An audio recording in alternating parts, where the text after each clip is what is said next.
Yes, indeed. It's another week. It's another Freaky Friday. Right here on the home of Freaky Friday, Truth Frequency Radio. We're also going out today on TalkStream Live. Just look for that TFR stream 24/7. You can pick it up over there. We're also going out on the Kev Baker Show YouTube channel. And so far, no viewers, but we are going out live to the Kev Baker Show on Twitch TV. Yes, indeed. We are spreading our wings, Mr. Scotty. I'm just going to check right now if it did hit Twitch. Spreading our wings.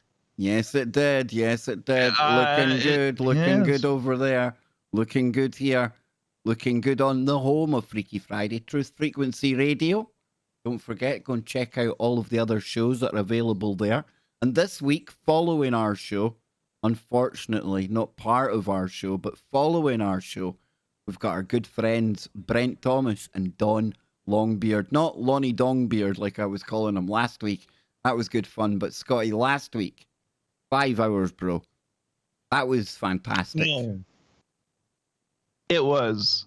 That was some fantastic discussion we were having, just getting into all of the cryptid woo of Bigfoot, and then we got into the pale humanoids and just all the directions that we went in that conversation. It I would say it was definitely up there as far as shows that we've done. And I mean, think about it. 5 hours of just compelling discussion like that. That's hard to pull off. I mean, now we're talking about coast to coast lengths of time. You know what I'm talking about? But you're talking Clyde Lewis used to do 5 hours a day, dude. Can you imagine that? Yeah. Oh man, a day. Can you imagine? Yeah. Pulling that on a. No, I can't. No, I dare not try to imagine it. That's why those guys are on a different level. I would say an elite level of radio woo. You know what I mean? But absolutely, bro. Hey, you know, whenever we got time to prepare and we're able to plan out our Friday the 13th, we could bust it out too. We could do it. Yeah. I need a personal Ron Patton. Like Clyde's got Ron Patton, the producer thing going on. I think if I had an actual producer, now I'm not saying I could, but I think I would give it a go. Maybe not 5 hours a day, but definitely the 3 hours a day would be. I think that'd be a piece of cake now. That's when you also can see the benefit of actually having a producer, because it's, you know, a lot of people are like, oh, I can do it all myself. It's, you know, but you eventually do get to a point to where you can't do everything yourself. Burned out, disillusioned, you know, fed up with life. A friend told me, not me personally, it was a friend that was telling me, you know, a friend. Friend. Indeed. Yeah. But no, it was good. It was awesome. It was an awesome 5 hours, and it actually seemed to go by pretty quick. It blew by pretty fast, because if it wasn't for our bodies wanting to crash out and go to sleep, we probably could have sat there and kept going. See if we're still going out live here. I'm not sure if we are. Live streaming not available right now. Well, that's never a good sign. Never a good sign, but yes. What woo have we got lined up for today, Scott? While I try and fix things on the back end. What do we fancy getting into, man? Well, I don't know. I'm still kind of wanting to come off of some of the cryptid stuff that we talked about last week. I had some articles dug up. I'm gonna have to dig them back up again, but there's some things I was looking at about basically Hawaii's version of the Bigfoot. But I don't know if these things are Bigfoot or if they're the small sort of dwarf-like creatures. So I'll have to dig that up, because that sounds pretty intriguing. And then I don't know, maybe we can get into some We're good. We're good. We're good. Good. We're good. Excellent. I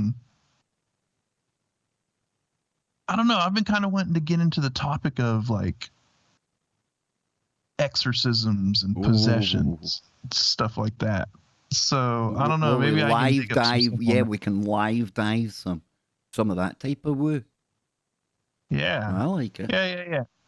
I've got a thing here about Yeah. monsters, ancient sites as well. I thought that'd be a nice way to maybe open up after we had Evan and Stephen Strong over on the Kev Baker show yesterday. Wow.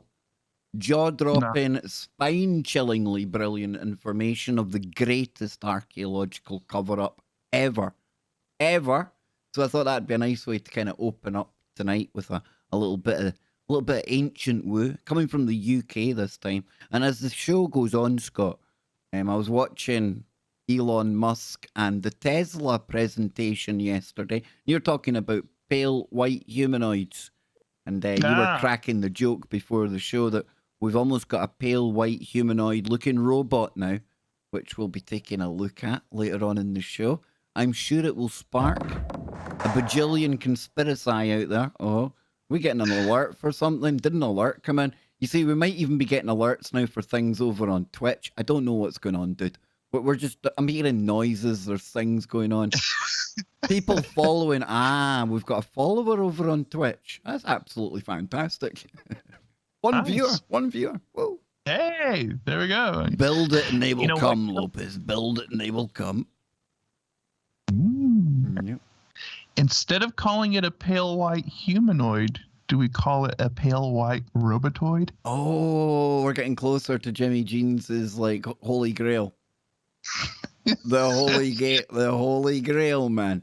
Now this hasn't been too infused with the organic yet, so it's only like the robotoid part. It's not the organic. I think he calls the guy that laid out the organic robotoid theory. Great name. A Dr. Peter Beater. Now, he didn't tell me what he beats in his spare time, but hey, I don't know. Maybe he just likes those vegetables. Oh, ears open, right? I'm sure he was never made fun of for having a name like that growing up. No, of course not, man. No. Never. Now, it would be uncustomary of me and Scott not to go over to, first of all, Skype to see if our brother is with us. Okay. Hang on now. I'll get it back. Where did my call go? Where did y'all go? Okay. There you are. Right. If I do that and open that, do that. There we go. And then this one. There we go. And by magic, well, not magic really. It's technology, to be honest with you. I'm sure you've all worked that one out. We're going to be joined by Nacy. Nacy is on the road today. But I was just about to say, I was going to head on over to the Wookiee Cave, where we always give a customary shout out to all you hardcore Freaky Friday people. And if you want to get in there right now in time for your shout out, call it dopamine, call it us giving you a bit of credit. It is what it is. Nacy is clicking away in the background. He's here. He's live. How you doing, Nacy? I am doing as fantastic as the universe will allow. Thank you so much, sir, for letting me be here with you at these precious moments. My captain. Well, you want me to make you feel even better today. Nacy, we're going out on the #1 network, the home of Freaky Friday. Truth Frequency Radio, right? We're also going out on TalkStream Live. We're going out over on Paranormal Radio app. We're also going out on YouTube. And today I got it working because we've got a grand total of 2 people watching us over on Twitch right now. Yes, indeed. I've scheduled this to be every Friday so that the masses on Twitch will learn. They will learn where to come for their woo. Well, you see, Kev, I mean, Twitch is where all of the pro streamers go, right? You know, next thing you know, you're going to be putting TTV in front of your clan tag when you're playing some Tarkov, and not with the content I've got planned for Twitch. Not with the content I've got planned. Yeah, no partnership program for me to worry about over there, bro. No. So. Well, as you were stating earlier, right now I'm coming to you live from Lake Calhoun. Oh, that's a very Minneapolis. Scottish sounding name. That's a very Scottish sounding name. In uptown Minneapolis. You know, Prince used to talk about uptown. Lake and Hennepin. Just what would you say? It's just east south a little bit from Lake and Hennepin, and if you go further down Lake Street where everything was on fire, but we won't talk about those times. Yeah, it seems a while ago now, even though it really wasn't. There's so much happens every single week now that I think that adds to the kind of whole weirdness around the time. But listen, that is enough time given for all of you stragglers to head on over to tfrlive.com/chat. And in there this week, we don't need to mention me and Sophia. We are getting up to some naughty business in there. Don't be looking, okay? And we've got Bam 420. And again, thank you, Bam, for all the help you give me behind the scenes sometimes when I need to get pointers on when we're coming back and things. Your help is priceless. Thank you. We've got Todd kicking about in there. Psycho Dave, 3, 2, 1. I think it's almost I think when we play Psycho Dave, we need a sound effect at the end of that, don't we? That whole 3, 2, 1 thing going on. It's almost as if we need a 3, 2, 1. Hasta la vista, baby. That'll do. That'll do. That'll do for this week. We'll find a better one. We have got Daryl Bowles in there. Again, I'm going to start giving all of you people sound effects because you are awesome. We've got Nightshade. I like that. Nightshade. That'd be a good name for a show. The Nightshade. The Nightshade. Yeah. And you get shady at night. Yeah. Yeah. Yeah. We've got Armand, and Armand is a long-time sufferer of both the Kev Baker Show and Freaky Friday. I think you need to start going to TFR Anonymous, Armand. You've been around here so long, you have to confess our addiction, and our addiction is the information that we get for our consideration. And on a Friday, we turn up the woo. We steer you away from all of that 5 cents craziness that's so triggery and so divisive, and we bring people back together again by making woo great again. Don't we, Scott Macy? Yes, indeed. Yeah. I like it. Yeah. I like it. Making the woo great again. Yeah. Yep. Wigga. I'm going to be very slow on the mute. Well, I'm going to try to be quick on the mute button because here at the park we have people walking by and talking. Just grab one of them, dude. Just grab one of them and tell them, hey, you're live on a worldwide syndicated podcast / TV show / radio show right now. What have you got to say for yourself? I dare you. Hey, Jameson, you're live right now on a worldwide broadcasting, well-recognized radio show, Freaky Friday with the Roo Crew and the infamous Kev Baker. How do you feel about that right now? Pretty special about that. Oh, it's pretty nice. There you go. You feel special, man. You get the woo. Yeah. Oh, wow. Listen to the effects. Yeah. Beautiful. Yeah. I just had to give a shout out to my buddy Jameson, who was the angel, I guess, the angle of perspective of getting us here because we're going to Valley Fair tomorrow. So maybe they'll let this blind cripple guy get on a roller coaster. So what's Valley Fair? Tell us more about it, dude, because you guys in America, you do theme parks like way better than we do. We've got Alton Towers, and I've been to Busch Gardens, the one at Busch Gardens. That made Alton Towers look like like just some kind of local green kind of swing park. You guys do it so much better. Valley Fair would probably be like 10% of Busch Gardens. Got you. Maybe 20 if you want to push it.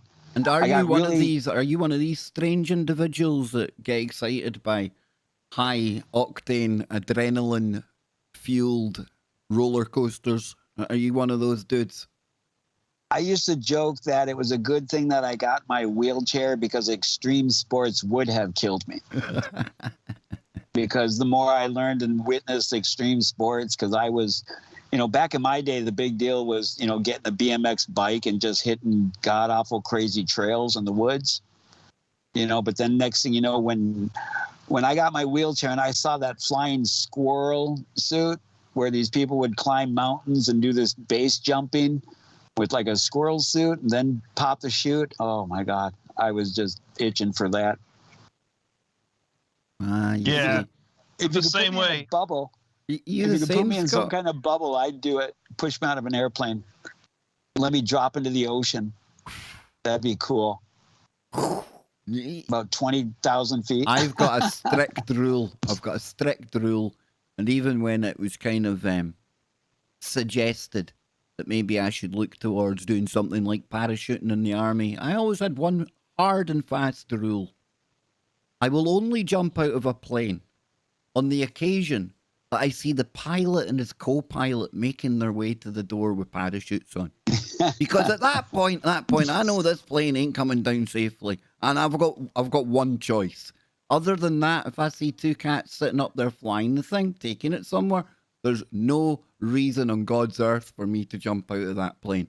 There's no money, no amount of money, Scott. No amount of money. If we were meant to fly, they would have already engineered us wings in a lab by now. You know what I'm saying? Could I get a speculation right away on the Tic Tac? What if the Tic Tac was some extraterrestrial extreme sports thing where from at the trophosphere, they're like, all right, drop me out in this Tic Tac. And I like that. Dude. Maybe it's like a game show. Like who can cause the most kind of grief or the most activity down on the ant farm, the colony that they forgot about years ago. You know, whoever these people are that have this place as a game show land, obviously.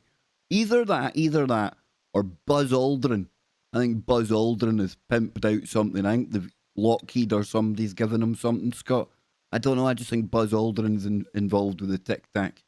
I know nobody's ever suggested that before. It's a totally original idea on Speculation Island. There you go. So, some top secret Buzz Aldrin No, tech. nothing top secret. Just absolute BS from the brains of Baker. That's all it is, dude. Straight from the classified file of my brain. I mean, come on. You could have started a pretty good grift with that, I think. Probably. It could have led to something, but I should have really started it back when he got airlifted. He never really got airlifted out of Antarctica. People still believe that? He done one. He stole the Tic Tac. I mean, have we ever seen him been interviewed since he left Antarctica? Maybe he's just flying about places in a Tic Tac. Have you guys heard of the infamous meeting with Eisenhower? How allegedly Eisenhower was whisked away and his cover was he was going to the dentist. But when he got into the dentist office, he went into the dentistry room and he stepped through a portal and they had a secret meeting in an undisclosed place with the extraterrestrials. Now, I have heard some stuff about the old Eisenhower thing. I have heard that. There's a lot of stuff about alleged meetings with extraterrestrials over the years, is there not? That's when you start getting into was it like the Majestic 12 stuff and all of that, right? Now you're going like deep levels of woo, dude. Deep levels of woo. Yeah. Old school woo, at least. Yeah, big time. It's like there was a video yesterday. Our good friend Connie, I think it was, dropped it off into the Discord. And people, if you want Freaky Friday type craziness 24/7, just ask, because it happens over in the Discord. It really does. It's where we can all hang out and just goof off, and there's round tables and people just get together. It's crazy in there. But Connie had dropped in a really great video, and I got halfway through it. It was about this super soldier / whistleblower. And it was one of these channels that does like 10-minute clips of like Elon Musk and Edward Snowden. And they tried to warn you. Really, really good, salacious, clickbaity type titles that I would love to use with no shame, but I just can't. But I got 5 minutes into it and I'm thinking, there's something about this sounds hugely familiar. And I couldn't put my finger on it, and then it gave it away because whoever had posted this video forgot to edit out just just enough of Kerry Cassidy's voice, but for people like me to realise that's Project Camelot. I remember that. That was a guy talking about Looking Glass about 15 years ago, and he turned out to be some kind of pimp, as they always tend to do, you know. But it really got me thinking about that kind of technology, the chronovisor, the alleged Looking Glass, the ability to see into the future, sentient world simulations. Who knows what they've got along those kind of lines now, right? Oh, no doubt. No doubt. I'm sure they have some kind of crazy technology that does like future projections, essentially. I mean, this is stuff that has been that we've talked about in the quote unquote conspiracy theory community for years, right? Excuse me, it's information analysis. Yes, the information analysis. Pseudo data science. This is pseudo data science. Pretty cool, huh? Pretty cool. Yeah. But I mean, this is what's been talked about for a long time, right? That quote unquote crystal ball technology, that Google was developing and all of that stuff, where they're able to basically run gamed out scenarios and simulations and then project how the future is gonna, they're essentially letting artificial intelligence and everything project out, given the current trends and the current way things are going, that they can get a pretty good idea of how things are going to evolve and how the future is going to evolve. Can you imagine us three, me, you, and Nacy? Now we're getting some feedback, well, it's away now. But imagine me, you, and Nacy, right? Lying in some fandangle DARPA created smart gel, and all of us wearing skull caps, and we'll be like the precogs in Minority Report, the three of us just lying there. Brrr. I think we could do it, man. I think we could do it. Yeah. Oh, the computer's fired up. Baker's thinking of something. Oh yeah, it's a precog stream. I detect more BS from the LARPers out there. Oh, he's on it. He's 100%. As long as the Google jelly isn't too cold, I guess I'm down with it. Well, why not being able to tap into the ether? Like what if you and Kev grabbed a piece of paper and wrote on it or drew a shape on it and see if I can pull it out of the ether? I like it, dude. I like it. If everybody in the chat and everybody listened would the audio people wouldn't be able to participate. I'm sorry. No, we can all participate. We just need to think. We just need to think of Freaky Friday HQ. And throw some thoughts our way, and we'll pick them out the old data stream up there, man. I'm telling you, dude. Like Art Bell, when he used to do that, he would do that projection and see if we can all focus on one thing or another. And can we all focus on the crazy big spot on my face to see if we can get rid of it? Because it's like, really, look at that thing, Scott. What's going on there? Is that your third eye imploding? Oh, it's exploding? Like a wonky third eye, Nacy. Like a wonky third eye, do. Third eye do? Where was that? Dude. I didn't even finish the word dude. My brain refused to finish it there. What's going on, Scott? You're trying to get genderized. Oh, don't trigger me. Don't trigger me. We're only one segment in. And remember, folks, today's Freaky Friday.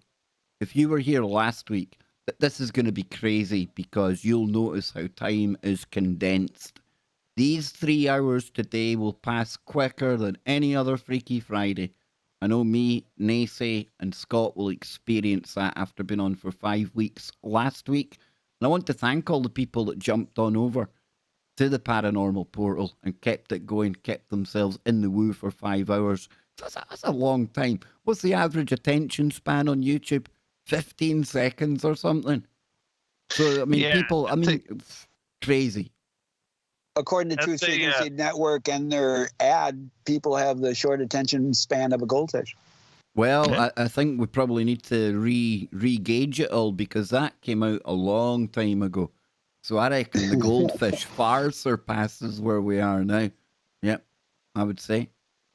The attention span of a water bear? Maybe. I was just about to say that. I was about to say the attention span of a tardigrade. What about the Tic Tac being some kind of tardigrade deployment vehicle? It just back it you see. back a million years when they were like the size of a horse.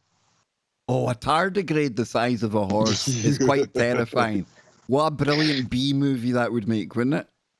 Wouldn't it? Yeah. Yep. Ant-Man accidentally brought a tardigrade back with him, Yep. or a handful of them. Telling you, And man. you couldn't kill it because it's like immune to like radiation because it can survive It's in space. indestructible. Yeah. There we go. We're on our first Just like break our already. love for all of you. We are on our first break already. Now we're going to be back. We're going to be back after these short messages. Don't go anywhere. Now we're also going to shove on some tunes. We're going to shove on some tunes here as well. I've got new videos for the background tunes today, folks. Don't worry. But we'll be back momentarily with more of your Freaky Friday. Do me, Nacy, and Scotty a huge solid right now. You've got 3 minutes. It only takes about 5 seconds to share something. It takes even shorter time to click like. It takes even shorter again, or about the same time, to subscribe if it's your first time here. And a big shout out to all of our new followers over on Twitch. We've got Farm Mom, Guy Wilson, and the Brass Neck. Great to have you on board. No tardigrades would hurt during the first section of this broadcast.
We've got Nacy, we've got me, We've got all of you out there, and don't forget to check out the home of Freaky Friday, Truth Frequency Radio, tfrlive.com. So how about I kick us off today, gents? We start to steer ourselves into the woo here. Like I say, I've got a little story from the Mysterious Universe is first up today. And this one is called, and I thought it'd be a good one to get us going, Ancient Sites and Weird Activities. Stones, Circles and Monsters in the UK. And it's, of course, by the quite brilliant, our favourite Scott, Nick Redfern. Yes, Oh, indeed. dude. Yes. Yep. Are you liking the graphics today, dude? We're looking pretty good, eh? We're all on fire. Yeah, it's quite representative of actually how it feels today in Kansas. So I like it. yeah. I like it, Put dude. that in your pipe and smoke it. Yes, indeed. So, with that said, let's get into it. Where are we now? There's one thing that ties many of the ancient sites and stone circles in the UK. They seem to attract or create strange activity. Stop in there already. Remember when I went back up home to the north of Scotland and I went to that Clava Cairns place, all the big stone circles, the Pictish site that they call a graveyard, some ceremonial graveyard, despite the fact they've never unearthed any graves there. Minor detail. But me and my mum and my brother, being the type of people that we are, when it got dark, we were sitting out the back and we had the chimney going in the fire, looking pretty much like it does here. Something warm and welcoming about the fire. It gets the conversational juices going. It gets the woo going as well. And we thought, what a great idea it would be to go back to Clava Cairns. Now it was dark. And of course, Kenny's got the ghost box on his phone. We drove out there. We messed about with the ghost box. It was like you couldn't see 3 inches in front of you. It was just pitch black. It was crazy. And then we heard something really, really, really strikingly vivid, because at night, sound obviously travels a lot further. And you got to understand there is nothing near the stone site. Nothing. There's a road a bit set back from it, but there's no activity, nothing. And all you could hear was like the distant working of stones. Like stones being worked, banged off one another. And I tell you, it was like the freakiest thing ever. And because we know the surrounding area, it was like there's no way we could place somebody working with stones dark, late at night. And we all agreed it kind of felt like we were almost listening to the past. I know that sounds bizarre, sounds weird, but it was like, it was weird. It was otherworldly. And I suppose being in that situation gets your senses kind of tuned, and you're maybe going to make more out of something innocuous than you would maybe not tend to do normally. But I don't know, bro. I don't know. It was weird. There was a feeling there, man. You know, when you, because you've talked about that a couple times, and it makes me think as well, you know, what could be making that sound, you know? And then since we're coming off the heels of our 5-hour extravaganza with Brent and all of that, you know, now I have to throw into the mix the whole rock cracking thing. I mean, there's woods and stuff around there, isn't there, Kev, around that Clava Cairns and all of that? Yep. Not dense woods, I must admit. Not dense. It's surrounded by a few trees, but yeah, it is a wooded area. And it doesn't have to be dense woods. I mean, because we have our own sightings here in Kansas, and Kansas. I was just going to put it in context for people, though. I didn't want them thinking it was like in a big forest setting. It's wooded. Yeah, so I mean, it makes me think of the stone throwing and the stone cracking and that kind of, you know, was something like that going on out there, like something observing you guys. Well, put it this way, if we've been out squatching and I heard that noise, Scott, that's exactly, I'd be saying that's definitely suspiciously Bigfootish. In between turning tail and running, you know? And then a place like Clava Cairns, right? There's already probably some natural energetic woo, natural vortex stuff going on there. So if something was to come through, some kind of a portal or something, it probably would be concentrated around that area. I'd say it would be a high level of activity going on around there. I would So like to go back there with some kind of decent night vision setup. I really would. Because there was a feeling. Like you say, and they say we'll bring you in here. I mean, this is a really significant stone circle site. The pathway into the centre cairn, as we call them, the stone circle, it directly lines up with the whole equinox, stuff like that. But yet they still maintain it's a burial site. But I would imagine, like you suggested there, Scott, I think the ancient people had almost like the ley lines mapped to almost like GPS precision, So I think where you find these sites, they are tapping into something energetic, definitely. What if one of the reasons why they called it a graveyard is because it got lost in the translation, that it was something that was created to talk to the dead? No, I would say it's probably more along the lines of they don't want people wondering how on earth name these ancient primitive people. But in reality, the Picts, there's very little known about the Pictish kind of culture.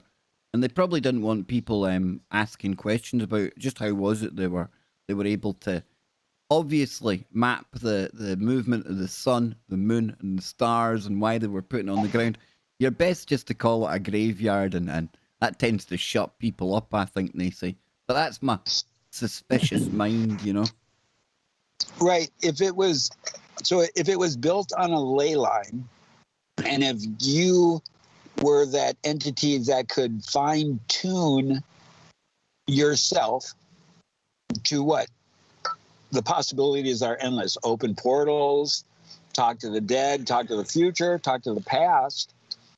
Yeah. Because once you're focused in and you're at the right moment and the right time, or right where you're at, see, you're able to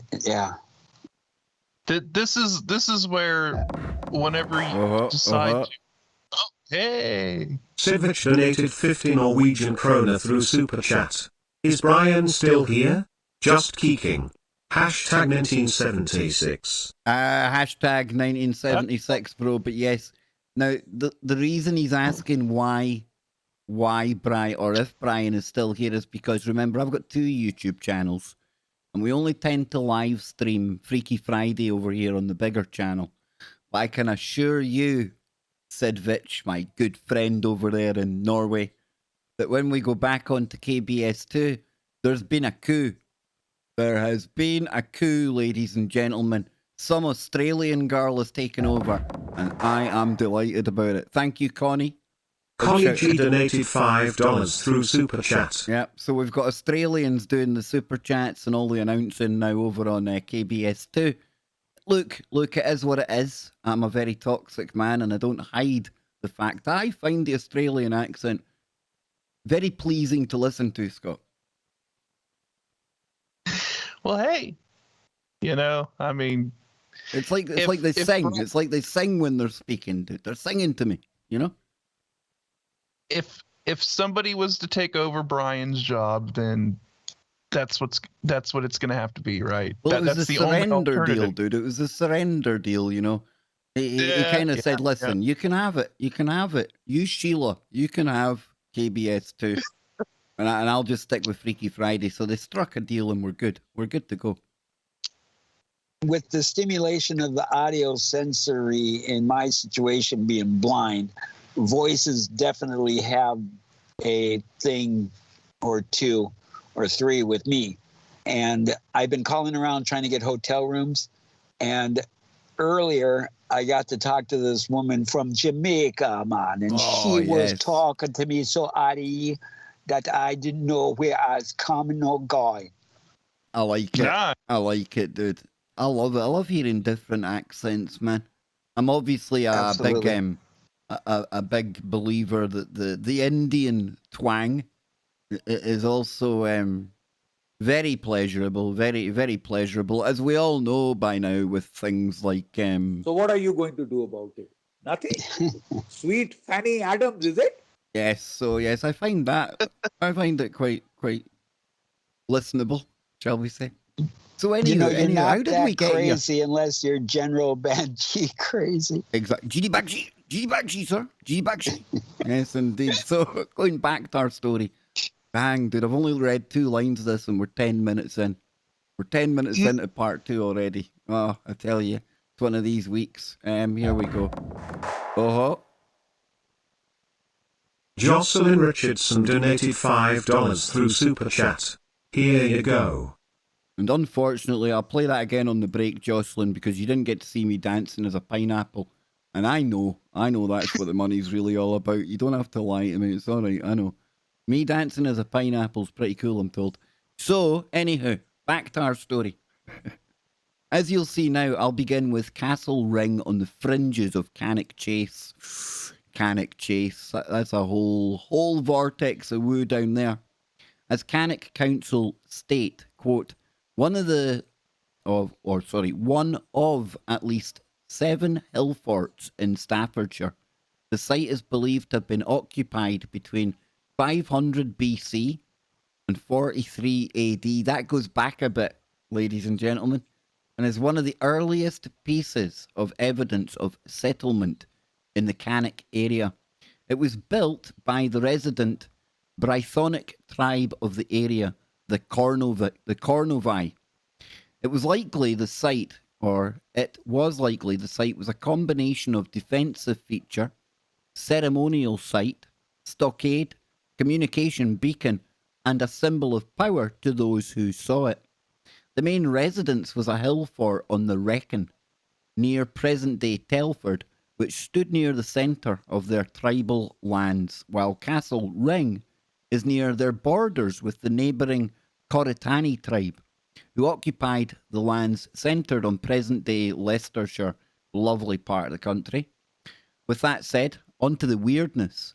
In May 2004, a guy named Alec Williams was heading home and passing by the car park area at the site when something very strange happened. He saw what he could only really be termed as the British Bigfoot. In Williams' own words, it was about 7 feet tall, with short, shiny, dark brown hair, a large head, and had eyes that glowed bright red. That is classical Bigfoot, Yeti, Wow. Sasquatch. Yep. So it goes on to say, and also, in his own words, the hairy thing made a whoo, not woo, but a whoo noise and vanished into the dark. So there we go. There's the first one then, guys. We've got a Bigfoot hanging about these places. Let me ask you, Scott, you first, then Nacy. Are we looking like we suggest? These sites are on ley lines, natural portal. We're going to get Bigfoot. We're going to get big cats. We're going to get cryptids. We're going to get UFOs. What do you think? Well, I mean, this just goes back to what we were just talking about, right? You were at a site and you had this weird experience of hearing that strange noise going on, and now, here we go in this. We're talking about essentially the UK Bigfoot, right? What do y'all call him? The wild man? Usually a wild man, Scott. Yeah, that's what I've heard it being referred to at a conference I went to. Yeah. Yeah, so you have this wild man sighting at these sites. Like I said, I think this is an area where there was already a natural, energetic, natural portal activity going on, whether it be on a ley line or something like that. And I also think that that's why when people go to these sites and they're able to utilize that wet, squishy quantum computer behind their forehead, that they're able to tap into some strange things and do some weird things at these sites, which, like you said, Kev, all they can do is call it a graveyard, because what they were really doing at these sites, they cannot explain very well in modern science. Even that one we were talking about there, what did it say? It was like a beacon for communications. It was ceremonial. It was defensive. They had a stockade going on. They were throwing parties. There were orgies on a weekend. There was a Think about bathhouse. You know. I mean, think about it. You're living in a civilization where you can just like go, oh yeah, I'm gonna head down there and put up a psychic barrier to like block us from any sort of uh, energetic attack or something like that. The level of what they were doing back then was like totally different, and we just couldn't Do understand. you know? I didn't know. I didn't know until I started working with the Strongs. See the old Dennis Ovens and things. Like we think of like the old Neanderthal and ooga booga. Even lucky if it gives an ooga booga, right? Do you know that like they had plumbing and like hot water and jewelry and goodness knows what else they had going on. And then last night we were looking at these skulls. These skulls were like probably twice the kind of capacity of ours. The size of brain that could have been going on in there. And yet they say that we're the biggest and the best and the brightest and we like we outsmarted these other things. There's something going on there. There's something wrong somewhere, dude.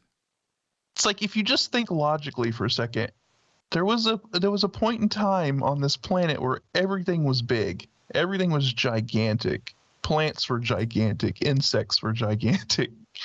Mammals, just everything was gigantic. And that was because there was an increase in CO2 in the atmosphere, right? The carbon, the big bad carbon that, is destroying the planet just conveniently makes things grow massively huge.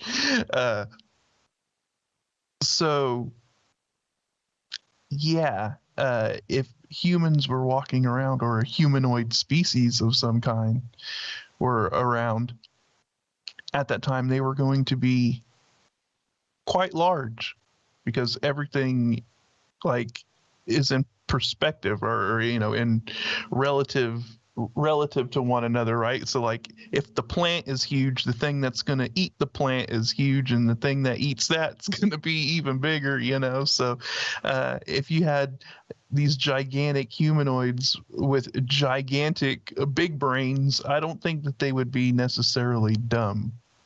Just saying. Same here. I'm with you, dude. I'm with you.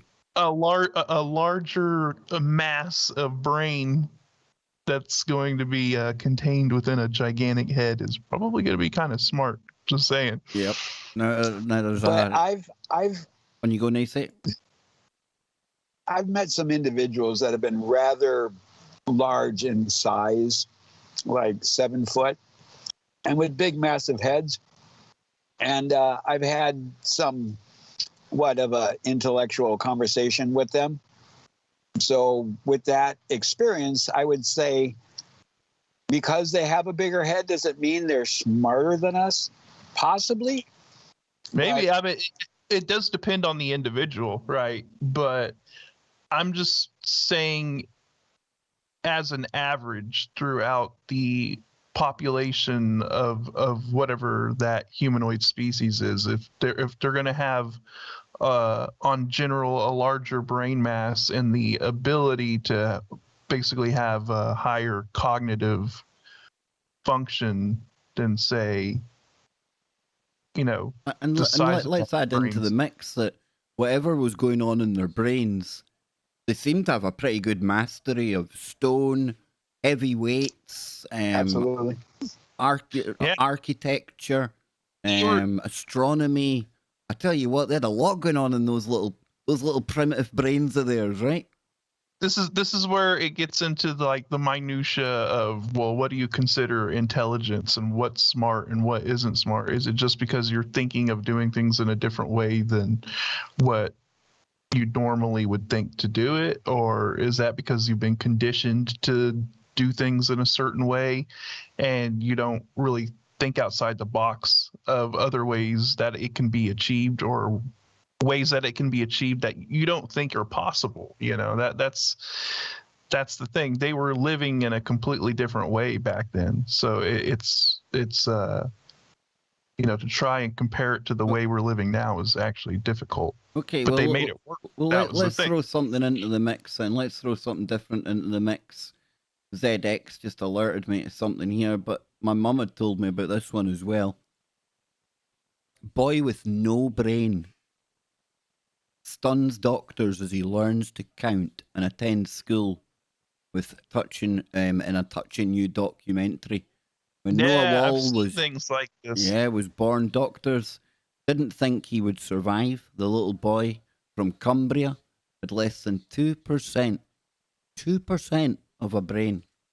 Now, while he was in the womb, he had developed a rare complication of spina bifida, severe hydrocephalus. Now, his head was filled with fluid, crushing his brain down to a thin slither of tissue around the skull. Noah's parents, Shelley and Rob, were told that if he survived birth, he'd be severely mentally and physically disabled. 4 years after his birth, remarkably, a documentary shows how Noah is continuing to defy doctors. Let me ask you then, guys, quick one. Does that suggest that really things are going on outside the brain? And maybe our brain really just picks up on the signals and things. Maybe you don't need so much brain to do what we assume you need a full brain to do, right? If it's done in the psychic cloud, for lack of a better term. I think this is Well, a that good story. example. Okay, Scott Oh, first, right. then Nacy. On you go, Scott, Nacy. You were okay. first, man. He just beat you, Nacy. Well, I mean, I would say that, you know, this shows how much of our brain is actually not utilized, right? I mean, if you only have a very small core percentage of your brain that is necessary to do what it needs to do, you know, like the core functions, then I think from that point on, you know, he's still a child and he's still growing, and I think that the brain can regenerate to a certain extent. Obviously, if he's going to school and he's learning and he's improving, whatever. I mean, obviously he's going to have issues, right? I mean, he's not, but if he's continuing to, it shows that he's somehow building the brain. He's continuing to build his brain. Yep. You know, he might not have the Now capacity. I'm gonna jump in so we get Nacy in before the break here, Scotty. Sorry to cut you off there, man, but just so we get Nacy in. I tell you, what did I say? Tonight's show would fly by, and we're almost on the break. So Nacy, boy with 2% of a brain. Sidvich has been saying that I think he operates with 2% most of the time. I know people that operate at an apparent 2% most of the time as well, but what say you, dude? Well, that's interesting that this brought up, because just the other day I was looking in the brain and I found out this interesting tidbit that when you're born, you have more neurotransmitters and receivers than you do when you're an adult. And as you progress in life, as all of those different microprocesses are getting stimulated, then they continue to fire the little spark. But as we grow older, we tend to get set in our ways and even the ways that we think, and it starts these neuro sensors. If they're not getting stimulated, then they like just go out like a light bulb. And so basically you can say as we get older, we get stupider. No, definitely. Now, one last one before we go to the break. To round off the brain talk, this was a story I seen the other day, which was rather disturbing. I don't know. But if we come over here, it says, scientists grow tiny lab brains with eyes sensitive to light. Look at this. And folks, for people listening on the radio, I'm looking at something that looks like just maybe looks very small, very microscopic, and it's got these two very ominous looking dark patches where the eyes should be. And it says scientists grew tiny lab brains that developed eyes sensitive to light, according to a study. God only knows why. A team of researchers used induced pluripotent stem cells to generate brain organoids. Brain organoids. We're getting closer, Scott. Organoids are 3D multicellular tissue construct that mimic their, and I refuse to pay for any more of that. So we'll come back. We'll maybe get back into that, but that's a weird looking thing right there, right? Anytime you start talking about, labs making things called organoids, it's usually the beginning to a really bad B film. Yeah, B you could horror have like film the or organoids versus the robotoids, maybe. Attack of the Organoids, but it just shows the weird stuff that they're doing, man. And we're Weird. not even talking What about sign? stuff. What We- scientific technology can we utilize to get people to come back after the break?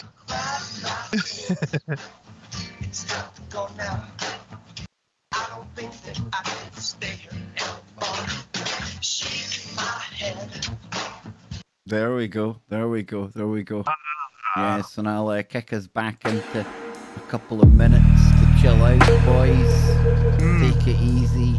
Gentlemen, I'm gonna jump off real quick. I gotta confirm my hotel room. No I'll be right props, back. dude. No props.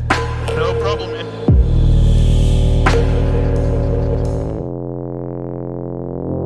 Remember to share it out far and wide, ladies and gents, and a big shout out to our viewers, 2 of them. I think I might be one over on Twitch. It's something new. Yes, we are spreading our wings. There's going to be a lot more live streams on the KBS Twitch channel as well. I'll keep you all well informed of that. We can do something different over there, that's for sure. Chill out, relax, turn the lights down a bit. We'll be right back.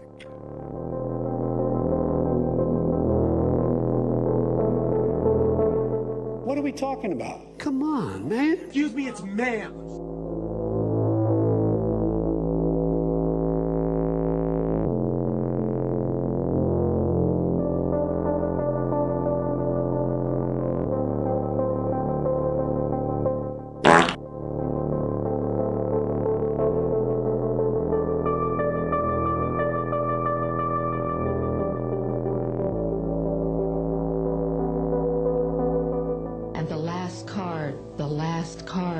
The last card would be the extraterrestrial threat.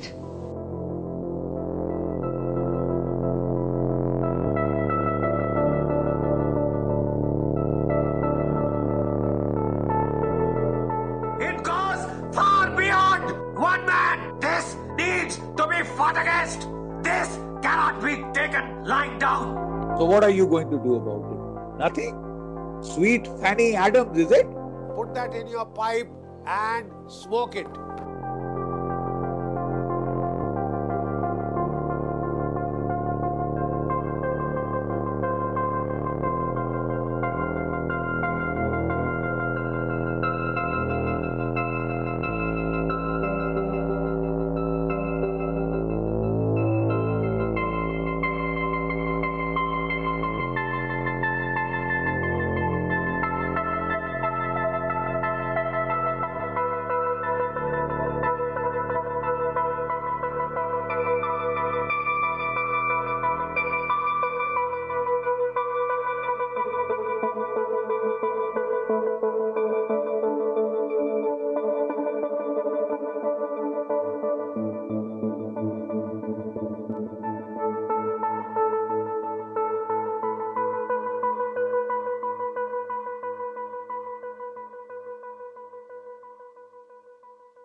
Put that in your pipe and smoke it.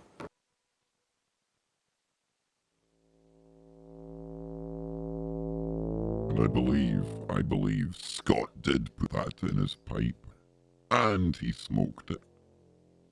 Did you? Did you smoke it?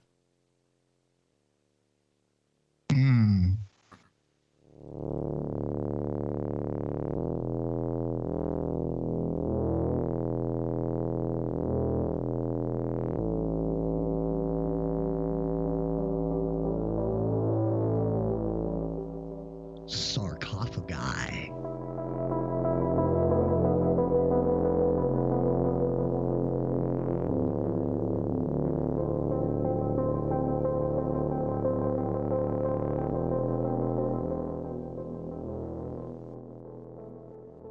go. We are back. We are live. Yes, indeed. It's almost as if I'm getting possessed, as if there's some demonic influence, and Scott's going to get us into that very, very shortly indeed. Now, Nacy isn't quite back with us just yet. I'm sure he'll be here momentarily. And Scott, I am determined to at least get to one more bit of freakiness about these stone circles in the UK. We got very kind of sidetracked there, but it was good woo. Good woo. Brain woo, man. You think about it, Scott. Would you... I sometimes think that maybe the brain is the one thing in the world that we probably know the least about, despite knowing so much about it. Yeah, I mean, it also makes me think about the what is it? Something savant syndrome. You know, when somebody gets hit in the head and all of a sudden they play a piano, they've got a new skill, yeah, mathematician, photographic memory, you name it. Yeah, or they speak a language that they've never even spoken before or never even learned before or heard before, but all of a sudden they know it. It's like, well, how do they know how to speak Japanese even though they've never been exposed to Japanese? You know, is it a zip file, dude? Is it like a zip file? Does your brain check for your IP address to know what country you're in so it can unzip it, you know? I think, you know, like hit your head or something, or you do just, it kind of rattles that pineal gland just the right way, or puts a certain amount of shock or resonant kind of thud through it that just like for just a split second and opens it up and you receive something from the Akashic record, and then you just know it. The ether, it just opens itself up to you for a fraction of a second, and boom, you all of a sudden you learn something. It's like, in that same information about the babies and their brains that I was looking at, they were talking about, and I can't remember the name of it, but it refers to you being able to tap into your ancestors' memory because you are of your ancestors. So in that logic, I guess, you would have that frequency within you, that connection within you. And as you were saying, if you get struck in the head, or if you find yourself on a ley line, or you get struck by lightning, you know, what if that is the causation for you to fine tune into that connection to your ancestors and learn literally of your past? Sidvich donated 50 Norwegian kroner through Super Chat. At Connie G gets a extra rose. Brian UIP 170.33.13.123. Am I feeling some love in the air? Sidvich said like an extra rose for Connie? Oh, I like it. Are we going to get our first like Freaky Friday wedding? How cool would that be, man? The love boat. Yeah, I'm telling you. Promises joy it's going to be everyone. It's going to be the love boat tomorrow for anyone who might be at a loose end and you can stomach a little bit more of me. Funny we're talking about the brain, because I think that's what I'm going to ask the doc tomorrow. I'm going to hang out with Doc McCairn on his very, very restricted backup YouTube channel tomorrow. And being one of the leading researchers, a dude that actually works on the brain, when I hear him talking about how little they actually know about the workings of it, that's what opened my eyes. Because here's a dude that's like one of the leading experts on Tourette's, one part of the brain, stuff like that. But when you hear these neuroscientists really being honest and saying, well, yeah, we know stuff, but there's so much more that we have got no idea. No idea what's going on. That intrigues me, Scott. Nacy, that definitely intrigues me. Yep. Yeah. And I mean, just the story you just brought up shows that, right? I mean, this kid, you know, just physically appears to only have 2% of his brain, but obviously there's a lot more going on here than just, you know, that he only has 2% of his brain, because obviously he's continuing to improve and he's learning and all of that stuff. So it just shows that there's more going on there than what people think is actually occurring. And I mean, who knows? Does it have something to do with the rest of the fluid that's just in his mind? And we know that water can hold memories, and water has a very interesting role in everything. And is that maybe all he needs, is just something for neuron connections to just be made across these like gaps in the water or something like that? I mean, who knows? We don't even understand what's going on, you know. But what if that liquid is tapioca pudding? Yeah, I mean, that's pretty much what our brains is, you know. I mean, like when you strip away all of like what makes our brains, you know, like the cholesterol and the fat and all of that stuff, our neurons are, you know, there's so much surface area to our brains. It's actually pretty crazy. Trillions within the folds. There are neurotransmitters and receivers. Yeah, so it's insane. It's really, really crazy. And so this is where I get no idea what's going on. This is where I get like so upset with individuals going to the extent of harming each other. When you look at the miraculousness of each individual, you look at the brains, how the brains work, how the eyes work, the circulatory system, the nervous system, the digestive system, all the while your muscles are contracting and restricting, so you move about and chew gum at the same time as you're trying to come up with some type of extrapolation. How are we not honoring each other and respecting each other? Because we are so miraculous, no matter what color skin you have, no matter what kind of orientation you have, just the fact that we're living, breathing entities. But I'm a hypocrite because I do eat meat. Sorry. I just shot myself down. I wouldn't worry about it too much. If you get judged on that kind of thing, it's a pretty crappy simulation in the first place. They shouldn't make it taste so good, Scott, if you get judged on that. This is also why I think it's going to be extremely difficult for them to map the human brain or create a one-to-one simulation of the human brain, because each one is so unique and different. And it's going to be difficult enough just trying to simulate one brain, you know, and get that to be perfect, right? Exactly. And it's like, it's a no-brainer. A no-brainer. You ain't doing it. You ain't doing it. It's a no-brainer. So, they showed a video the other day from Harvard or MIT, and it was only a mouse brain, right? And they had done some crazy thing where it was like electron microscopic. It looked amazing. Different colors through the kind of tendrils and these neural pathways. And I swear, if you were to like take all of these pathways and things and string them together, I don't know how many times around the world they would go.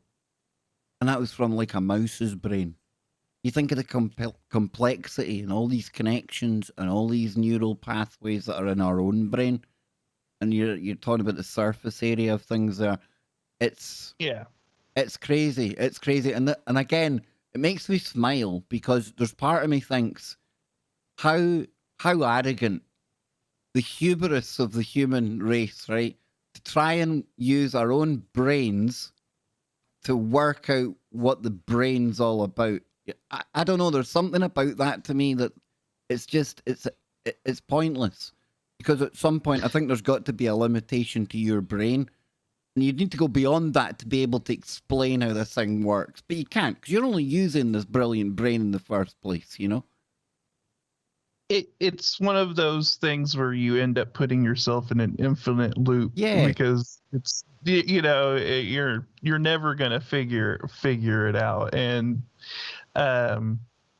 that's the thing with our species, is we are very arrogant in what we believe we know, and we get very set and thinking we know everything, and that if we continue to go this way, this is the way it's gonna be, and all that stuff. But 50-50 we'll if we figure it all set out. fire to the atmosphere. 50-50. Do it. Just do it, We'll figure it all out at 0.0078932 seconds before we die. Probably.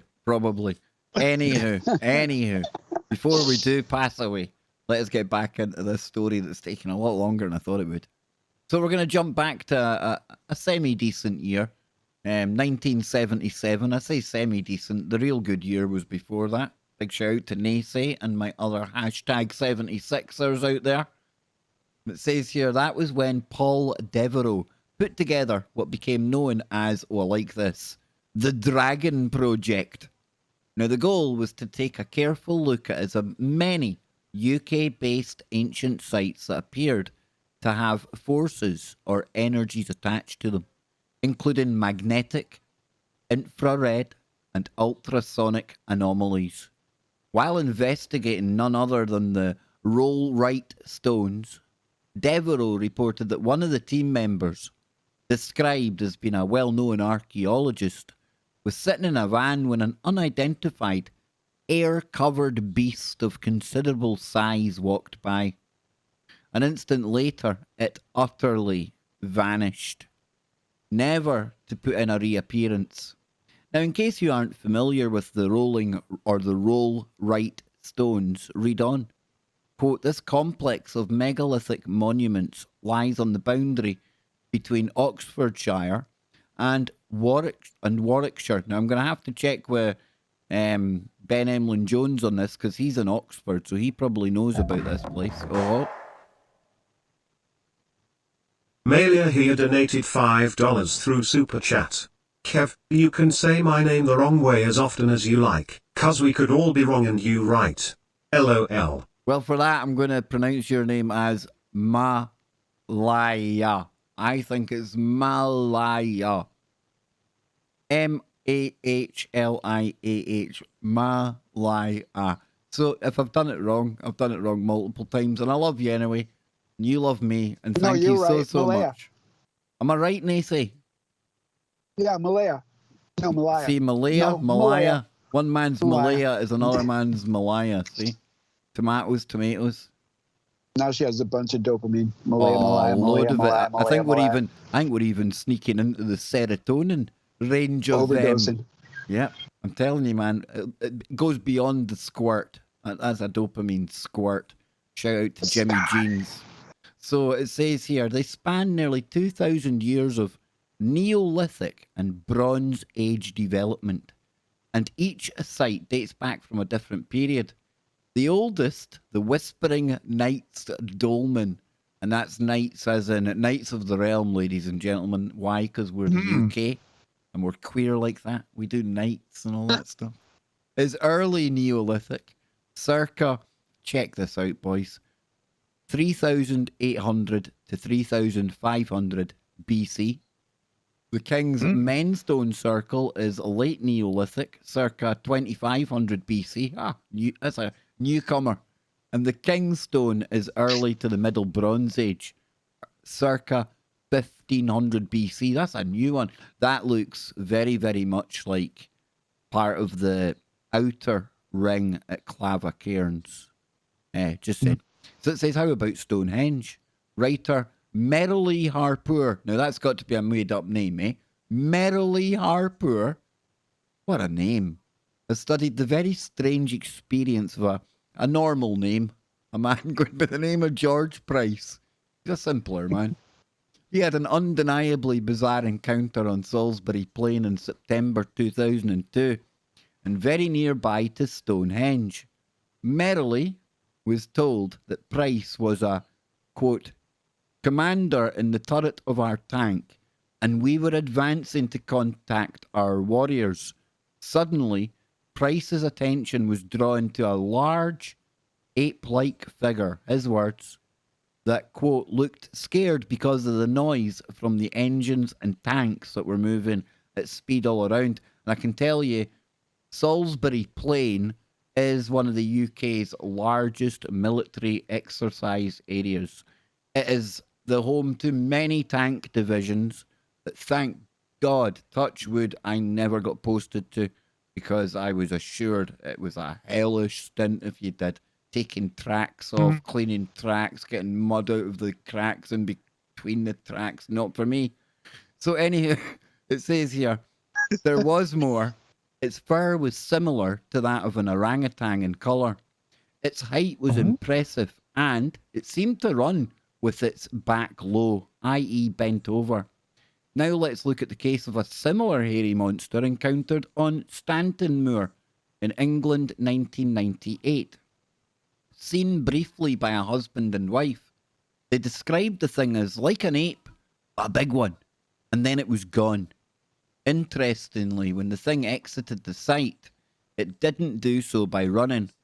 Rather, it literally disappeared before their eyes. Okay, let's pause there. We've had a few scary monsters to talk about there. One that interests me is the tanky. When you've got military maneuvers taking place, and somebody says that they were interrupted by an oversized, hairy orangutan-looking thing. Now, I know squaddies, and we are good at spinning a yarn. Damn, I've done a few myself. Never for you people. But no, there's something to that. What do you think, guys? Oh, dude, I mean, I think that there's something to this. There's something about these sites, and then these cryptids or these humanoid sort of Bigfoot creatures being sighted around them, and this seems to be a common thing that's happening. Should we find it mysterious that, and I've often questioned this myself, even when I was in the army, that so many of our training areas rub up against or include really significant ancient sites, which tell me possibly these training areas are over ley lines themselves, and who knows what's under the ground. Should I go full woo? Am I going to hang on, Scott? Hang on. We're getting close to Speculation Island. In fact, wait a minute. We see what Ric Flair says. Is Ric Flair here? Ric, what'd you say? Yeah, it's time, Scott. It's time. Hit the turbo jets and aim the bow towards Speculation Island, because here we go. I mean, I was talking about Majestic 12 and all that good stuff earlier, and you talk about putting these military bases near all of these locations where it seems to be a natural energetic hotspot for woo and all that stuff. Could these be the areas, Kev? Could these be the areas where the exo-political meetings are taking place? You know what I mean? These deep, the dumb facilities that could conveniently be built on an underground ley line somewhere. We were alleged to have one at Rudlow Manor, but I think it's a no-brainer to say there's going to be underground capabilities at Salisbury. Obviously, it's not secret. Everyone knows that's the Army military HQ. That's where our kind of generals would be sitting normally. And that's not a stone's throw away. Not a huge throw away from... I remember driving down. It was quite weird how close it was. Portondown. Now, Portondown is our very Fort Detrick-like facility over here. They are only working to keep us safe, ladies and gentlemen. I'll be hearing nothing of that. Not tonight, anyway. But I would imagine that, yes, we're talking about an area that I certainly wasn't privy to the knowledge that it was underground bases. Dude, I was a signaller. It'd be ridiculous to think somebody like me would know the compartmentalized nature of the military the way I definitely know it is. I often got told, Baker, you don't need to know. If you needed to know, we would tell you. Need to know basis. That's just simple things. So when it comes to these really super secret squirrel things, I can speculate, and I would have to say, absolutely, Scott. And if there is exapolitical or extra-political or exopolitical or whatever you call it, kind of meetings going on, clandestine meetings with species and entities, maybe from other dimensions, other times, other worlds. You'd have to think it's going to be somewhere like an underground base, right? Right? While you're in the military, didn't you have to have a secret clearance or any kind of clearance as a Yeah, I secret? had to have secret for the comms then. But again, And then what was the upgrade of secrecy after you started the Kev Baker show? Didn't they have to get you some like majestic 20? well, I'm still bound by that, like for life. And that's why I often point out people like Nick Pope. You've got to take him with a grain of salt, because anything decent information that he does know that we would want to know, in reality, nothing against Nick, he wouldn't be able to tell us anyway, because you'd end up in court. And the people that broadcast that information in the UK, we've got a thing called a D notice. And a D notice means that just news on that doesn't get out. Like newspapers, it gets pulled. The men in black come in and change print heads and things. It's denoticed. It's gone. You know, they don't mess about when they're doing this thing over here. And I think that's why. I think that's why you don't hear of so many whistleblower super soldiers from the UK. Because I don't think many people from the UK would kind of believe that, because we kind of know how it works. You know, if they were talking about anything real, they would be gone. Dr. David Kelly. Dr. David Kelly, when he started talking about things, what happened to him? Oh, phoned his wife, planned a nice meal that night, booked the restaurant, planned to meet people later on in the week, thought he'd go for a walk, and then didn't come home from his walk because he took a rusty spoon with him and decided to self-delete. Wake up, people. And that's why I tell people, when you hear these fantastic fantasy-like stories on YouTube of secret whistleblowers from these units you've never heard of, and talking about things how did we not know this? If they're out there talking about it and they're getting signal boosted, as many of them are, do you think it might be to take your attention away from what's really going on? Because what's really going on, you don't get to talk about that. Can we ask Julian Assange what it's like when you start reporting real stuff? Will we ask Chelsea Manning? Will we ask the drone pilot that got all the sentence just a couple of weeks ago, when you try and blow the actual whistle on true information? Oh, you see, when logic kicks in, ladies and gentlemen, the LARP falls. You can see clearly now. Well, you know, after the woo is gone. I became a G13, I just stopped paying attention to the level that I was at, because you know, after they made us, take that other shot in the dark and the thing right next to your throat. So when they blow the little transmitter. Yeah. We're actually still in the military, Nathan, aren't we? We're actually shilling like villains for the military industrial complex. Only they forgot to pay us, so we're like shillless. We're shillless villains. We're absolutely where the audience believes we are, and that's unfortunate, unless you want to reach out to us more and have a discussion with us. But we're actually in an underground base. We're actually under Skinwalker Ranch right now. That's getting close. I know. Getting close. I know. But what level of secrecy were you like? What kind of level did you get, Nacy? Well, let's just say that when I got out of the military, I had to sign over for 2,500 secret messages and have them all accounted for, and to make sure that they were all properly destroyed before I could leave the ship. Yeah. Yeah. So I was a radioman. Did you have to deal with crypto as well then? Oh, yes. Oh man. We lost our Radio Shack. We lost a 3-inch piece of paper strip, and it was locked down. Oh. We could not leave the Radio Shack. All of the other radio men had to instantly be found on the ship, and then they had to call up command, and we had to scour that entire. So see, on a ship, is it the same as the army? Because this was kind of cool about the job I had.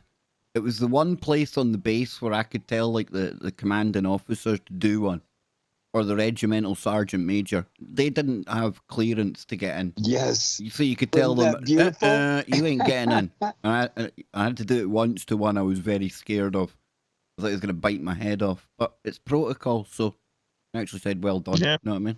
Yeah, we had a little window with a curtain. Yep. And they would come and buzz at the window, and we'd open up the door, and it would be. Did you have to put away the PlayStation first? Yeah, yeah. Yeah. And it would be some officer, and they'd be like, "Let me in," and you'd be like, "You don't have clearance, sir." And they'll be like, I remember when the new XO wasn't able to come into the Radio Shack for like the first week that he was on the ship.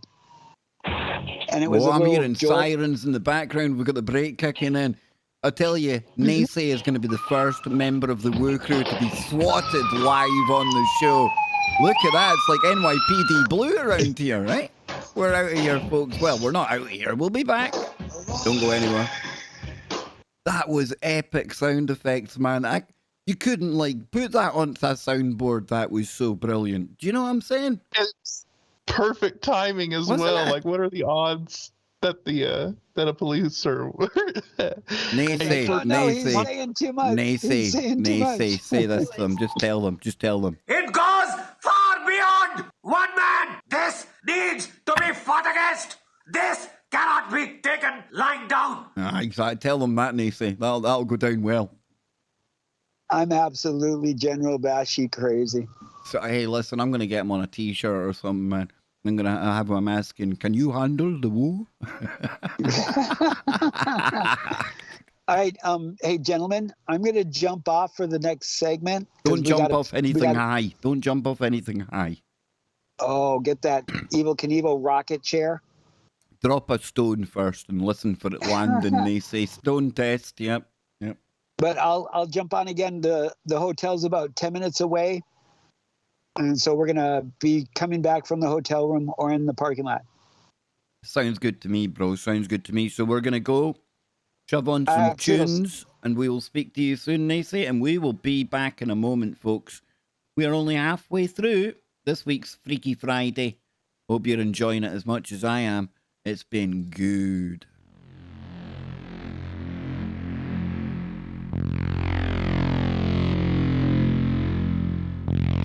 I heard a nasty rumour. Do you know, I heard a rumour. It's written in the green room that you lot out there can't handle the woo. Yep, that's what it says. You can't handle the woo. Yep.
of crazy background music going on there still.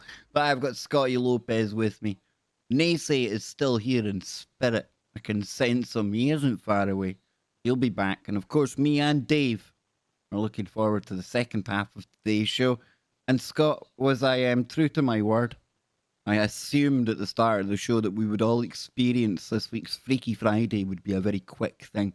I didn't even ask you, but we're halfway through now. I swear, dude, it feels like we've only just started. Wow, we are halfway through.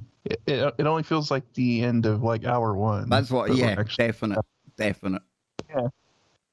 Very strange, this whole time dilation thing that's going on lately. I don't know. It's very, very weird. So we were talking about the underground bases, and I want to ask you, it's an older story, but Phil Snyder, he told a fantastical an incredible tale about his time working in the underground bases, building the tunnels. And he talked about that base, I believe, Dulce, they call it, Dulce. Mm-hmm. Talked about all the various levels and how they allegedly had some kind of being down there. And I think the story, I might be forgetting it, I might be remembering it or mixing it up with another one, but basically you couldn't even get within maybe 10, 20 meters of whatever these beings were because of the psychic energy that they were able to like throw out there. Like literally send people mad type things. What do you think of that? What kind of stock do you put in that? Bearing in mind that Phil Schneider passed not long after disclosing all of this information in what was said to be dodgy circumstances. Yeah, this is another example of someone whose voice didn't want that voice to be amplified. You know what I mean? So there could have been something to it. No, I mean, I totally believe that. Like, if you're dealing with interdimensional beings, then you have no idea of what you're dealing with as far as what their abilities are, what they could possibly be capable of doing, you know?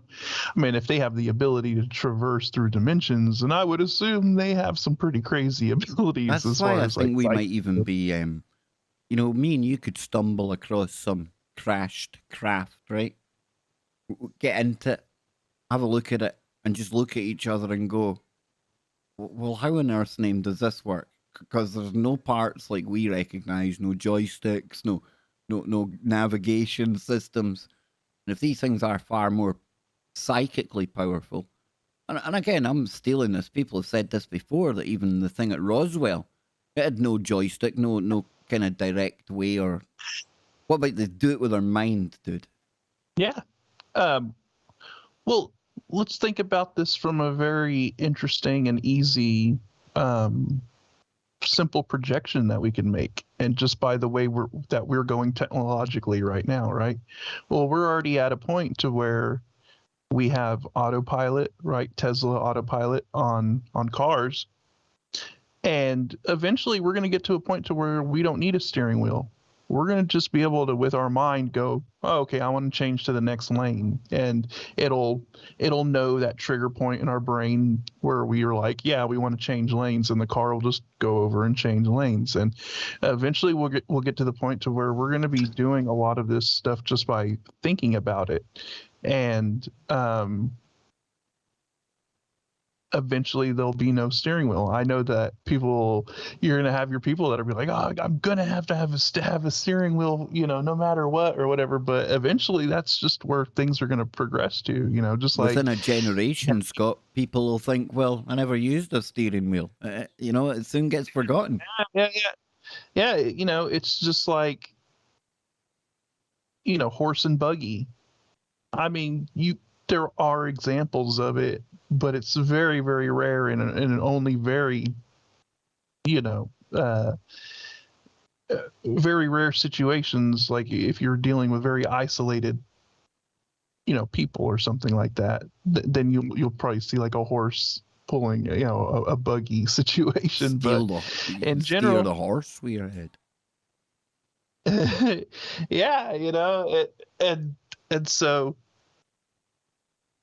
cars took over, and that was just, the vehicle took over, and that was just how things evolved. And eventually we're going to get to the point to where we're just going to be thinking about the way we want the vehicle to maneuver, and it will maneuver based on our thoughts, with that and a combination of artificial intelligence that works with us to do a lot of the automation and everything like that. So yes, I would say that a being or whatever that had the ability to traverse through multiple dimensions, their vehicle probably doesn't have a steering wheel or anything like that. They're just sitting there, just sitting in their seat, flying around wherever they want to go just by thinking about it. I love that you brought up horses and buggies, because as you learn about transportation, my ancestors in North America, they would utilize the rivers as their roads. And I apologize if there's little ones in the backseat being quiet, because I told them I was unmuting. But then all of a sudden we had horse and carriage, and then these cities got bigger. And then they started using trolley cars and bigger wheeled structures that were pulled by horse. And then electricity came with trolley cars, and they would have all of these horse barns on the edges of town, because eventually the community started arguing about all of the horse crap that was all over the roads. And so they were like, how do we fix this? And the next thing you know, the trolleys started coming. And then, Industrial Revolution, Henry Ford, thank you, Henry. And I want my flying car. just a car would do me, man. Just a car, just four seats and a wheel, No, 4 wheels and a seat. Four seats and a wheel? Was a unicycle with four passengers I've got? What am I riding on? It's a freaky vehicle, man. What's crazy though is, at least within our quote unquote known history, at least what we've been taught, or what we believe to be history so far, which I don't know. But think about how long though the fastest mode of transportation was the horse and chariot. And that was the fastest mode of transportation for hundreds of years. Can we go back to that, dude? Can you imagine it? Imagine like just going down the freeway over where you are, just driving along, you see some character on a chariot. It does it does kind of show though how rapid our technological advancement has been just within the past 2 centuries, especially within the last century. A blink of the cosmic eye, Scott. Blink of the cosmic eye. Yeah. But then in comparison to the rest of humanity, at least as we knew it up until then, I mean, the fastest mode of transportation, or the fastest somebody could go, was on horseback, or probably what about when they talk? Well, and probably in a really good sailboat, if you caught the right breeze and angled it right, and you got up to speed on the ocean, you could catch really good speeds doing that.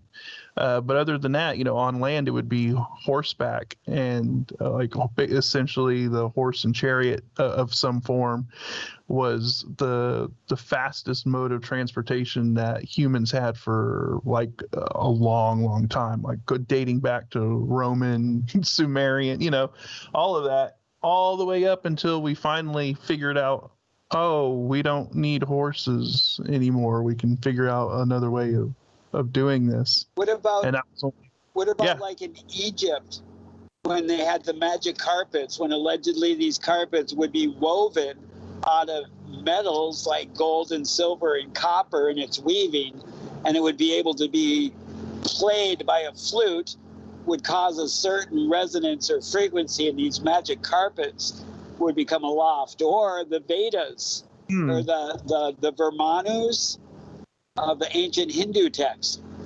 I'm about gonna stick to a camel drawn, weaponized, armed chariot. Now that would make you a character. That would make you. I don't think people would want to mess with that, dude. See, and I think all of that predated.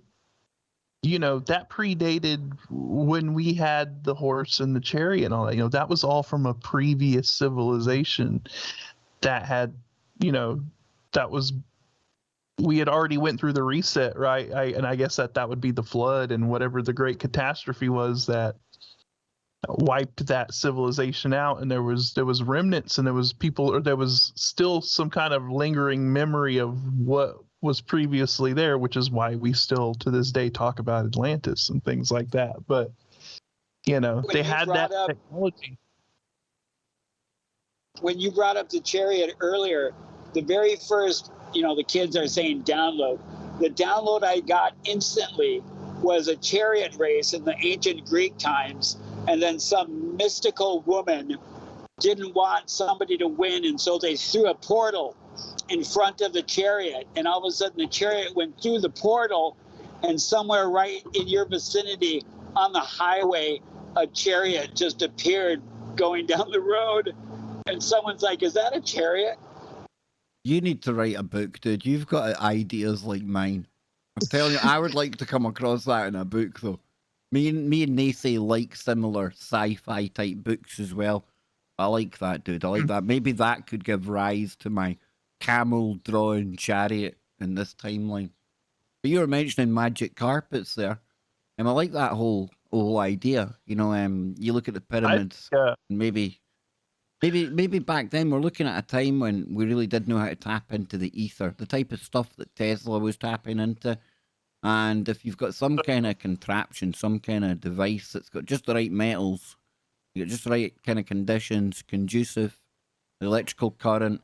I don't like the idea of having to play a flute to get it going.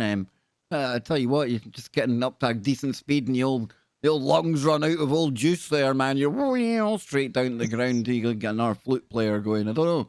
Need an inbuilt flute player, man.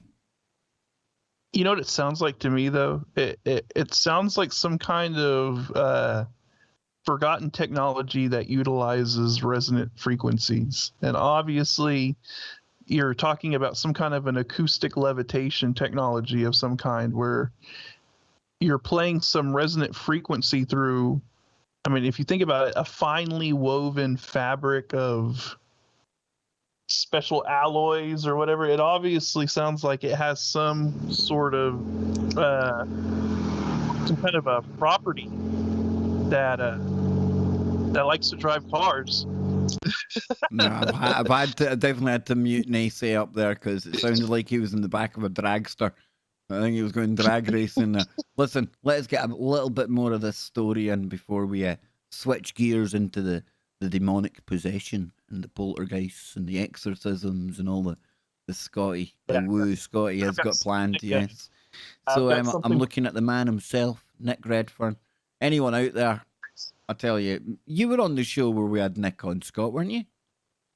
Yeah. Yep. I was just making sure it's not some bloody Mandela effect I'm having that I've convinced myself we had him on our show, but really I've made it up. We did, didn't we? Yep.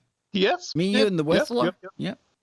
Yeah, we were talking about the Slender Man. He was meant to stay for an hour, and we shamelessly kept him for the 2, if I remember correctly. Yep. And it was 2 hours of excellent woo. I mean, I think keep your eyes open on the YouTube channel over the weekend. It's time for a retro KBS. Nick Redfern's going back up on the channel. Whistler, yes. Sorry, Kev. Speaking of the Whistler, I'd like to say a happy birth recognition date to him. Was it his birthday? I think Facebook gave me that announcement yesterday or Tuesday. That'll explain it then. I don't lurk around on there enough, man. I do it. Yeah, that's okay. I'm gonna have to mute you up, Kev, because it's getting really noisy there. So I'm gonna read a bit more of this story anyway, dude. Hopefully it clears up by the time we get through a bit more of this. It says the Peak District. information website states this of the area, and it reads, now it's talking about Stanton Moor that we were talking about before. Stanton Moor is in a fine position overlooking both the Derwent and Wye valleys, or Wye valleys, I'm not sure how to pronounce that. Possibly, it is for this reason that it was chosen as a centre by the Bronze Age inhabitants of the area, who have left so many traces of their occupation upon the moor. The moor contains at least 70 barrows as well as stone circles, ancient enclosures, and standing stones, and is now of such interest to archaeologists that the whole area is protected. Good, good. However, don't go expecting anything on the scale of Stonehenge or even Arbor Low. Most of the monuments and remains are very small scale and overgrown with heather. The best known monument is the Nine Ladies Stone Circle. Interestingly, a similar beast was seen at the Nine Ladies in 1991. I have to say I'm baffled as to how and why such activity occurs, and I'm also baffled as to why such creatures always appear at the right time or at the wrong time, only to bound away, or even stranger, to vanish in front of people's eyes.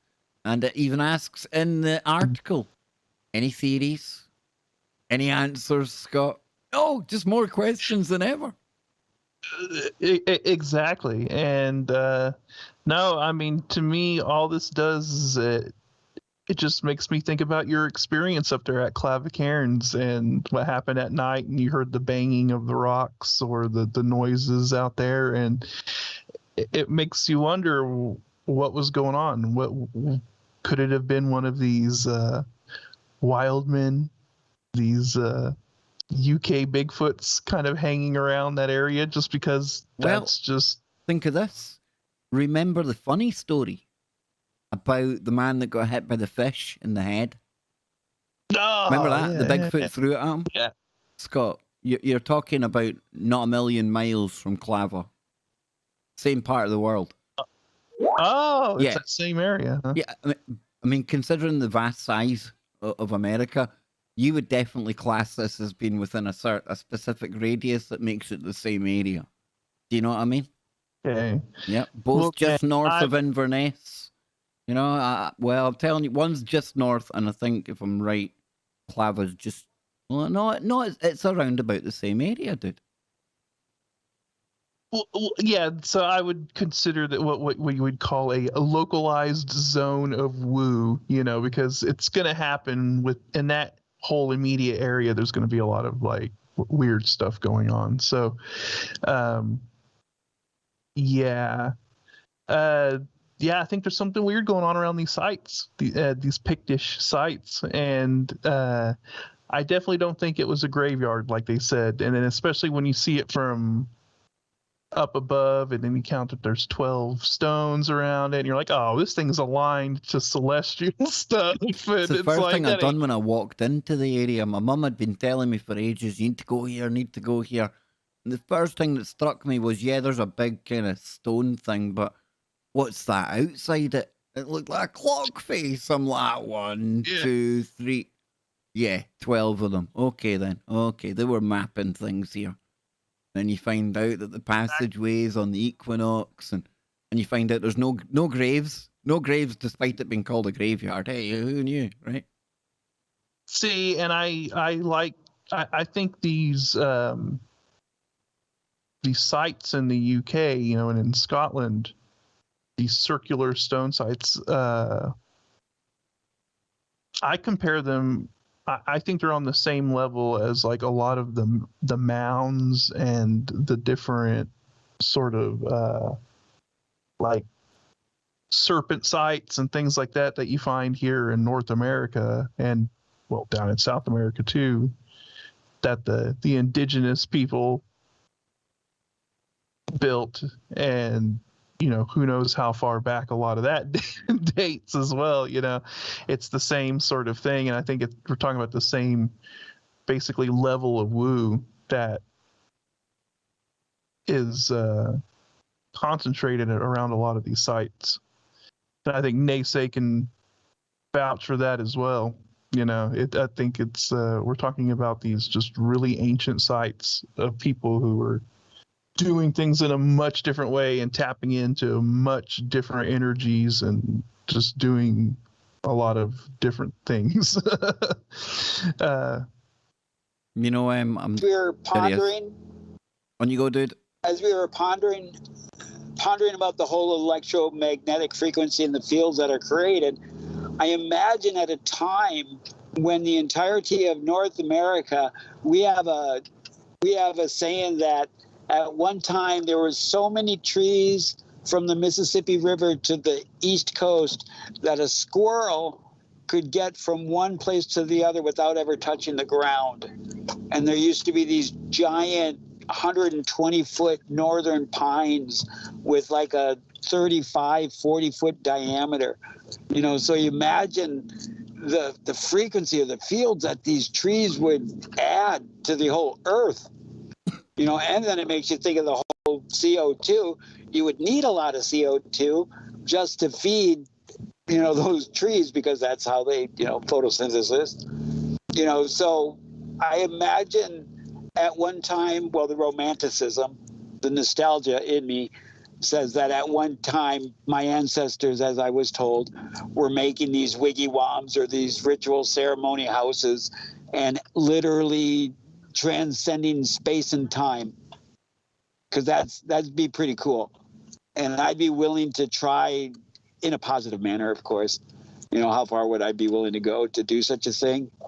Well, I don't know, pretty far. If it'd give me the opportunity to open a portal right now and just reach out with both my hands and pop that third eye in Kev Baker's forehead. No, you're okay. I'm going to pop that after the show. My sick mother says I should film it for YouTube. I'd probably get 1 million views because there's weirdos out there that love watching spots getting burst. I couldn't do that. I could not do that to our loyal KBS viewers. That'd be wrong. And my mother, she's one of these weirdos that likes Dr. Pimple Popper and these weird stories and shows and make your skin curl. But listen, I'm looking at a picture here right now. I am going to drop it over onto... Now, let me see if I can... Okay, let me see if I can save it. Well, if people want to Google this, you'll be able to see it. But I'm sure people will know, or maybe you'll know of the TV show called Outlander. Got a rather handsome Scottish devil in a kilt on there. Well, we're looking at here, and when I went up there, we filmed the stone, the very special stone that takes you back in time. Literally a TV show that shows a portal, an active portal at Clava Cairns. Hey, maybe they are hiding it in plain sight. I don't know. But it says Clava Cairns, or the prehistoric burial cairns of Balnahurin of Clava. See, only us Scottish people can pronounce somewhere like is it Balnurin? Aye. See, I got it right the first time, now I can't do it. Bronze Age cairns located near Inverness, a hugely significant and exceptionally well-preserved prehistoric site. Clava is a fantastic example of the distant history of Scotland, dating back about a cheeky little 4,000 years. The cemetery was used in two periods at around 2000 BC. A range of low cairns were built, 3 of which can still be seen today. 1,000 years later, the cemetery was reused and new burials were placed in some of the existing cairns, and 3 similar monuments were built, including a curb cairn.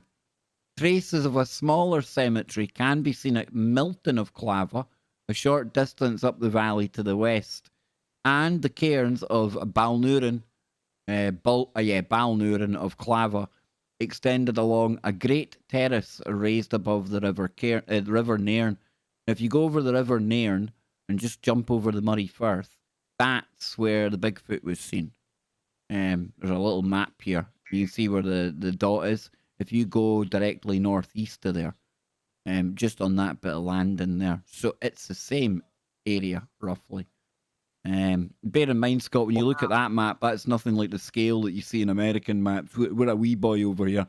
We're a wee island compared. And, I mean, look, you're surrounded. You got a lot of water surrounding the area and that whole place, and it's just And check this out. it totally looks like a place where a lot of woo would happen. This is where it gets a bit like Australia. I'll explain when I read it. These excavations have found evidence for farming on the site before any of these monuments were built. The settlement was directly replaced by the cairns, and it is even possible that some of the material used to build them had been taken from demolished houses.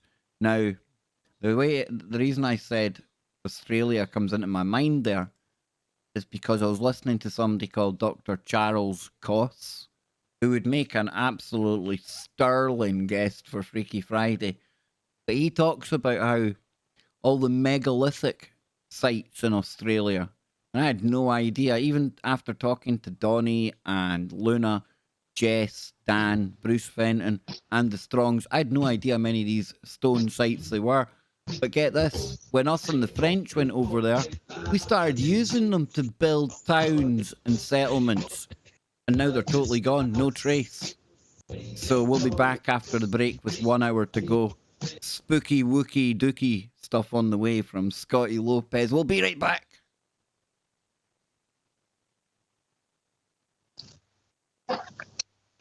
You There didn't we say go. There we go. dookie, did you? I did say dookie. Spooky, ookie, dookie. I think I said spooky, dookie, wookie.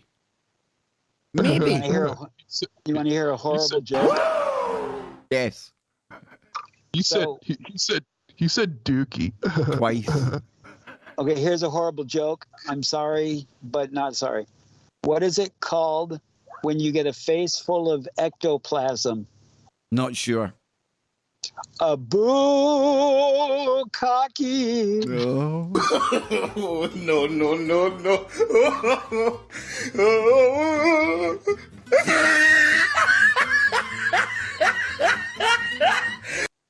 Yes. Yes, my soundboard like that one as well, Nathan. You see? I tell you, man, we've got all going on here, folks. That was brilliant. That was good timing with that one, right? It was actually in context, you see? Just Wait, about. I'm going to be on the mute because they're unloading the van right now. Okay. I'm trying to find what other... I've got a Law and Order one. For when we're looking at crime-like stories, you know. I've got a... Yeah.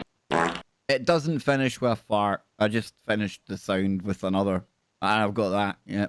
What else have we got? Oh, you touch my tra-la-la. My ding-ding-dong. Yep. You touch my tra-la-la, Scott. My ding-ding-dong. What else have I got here? Stop it. Get some help. Yeah, very well said. Very well said. Keanu. It's quantum, baby. Yes, indeed. What else we got here? Hell, I like you. Oh, I had to have some of the old. What was the name of the drill sergeant, Scott, in Full Metal Jacket? Hell, I like you. I can't remember his name.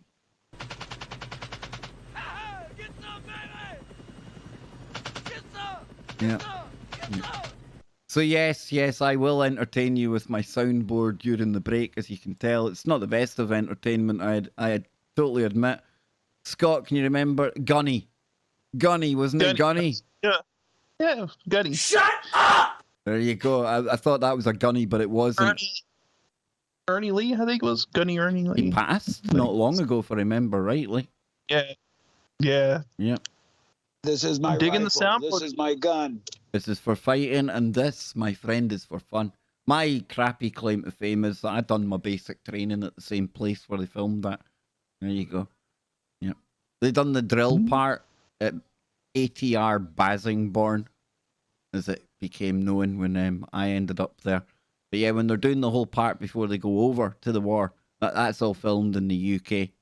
It was surreal, dude, because the block, although it wasn't the big dorms that you see in there, they'd kind of separated them. They'd made them. It was still those dorms with partitions, and you know. Did you have?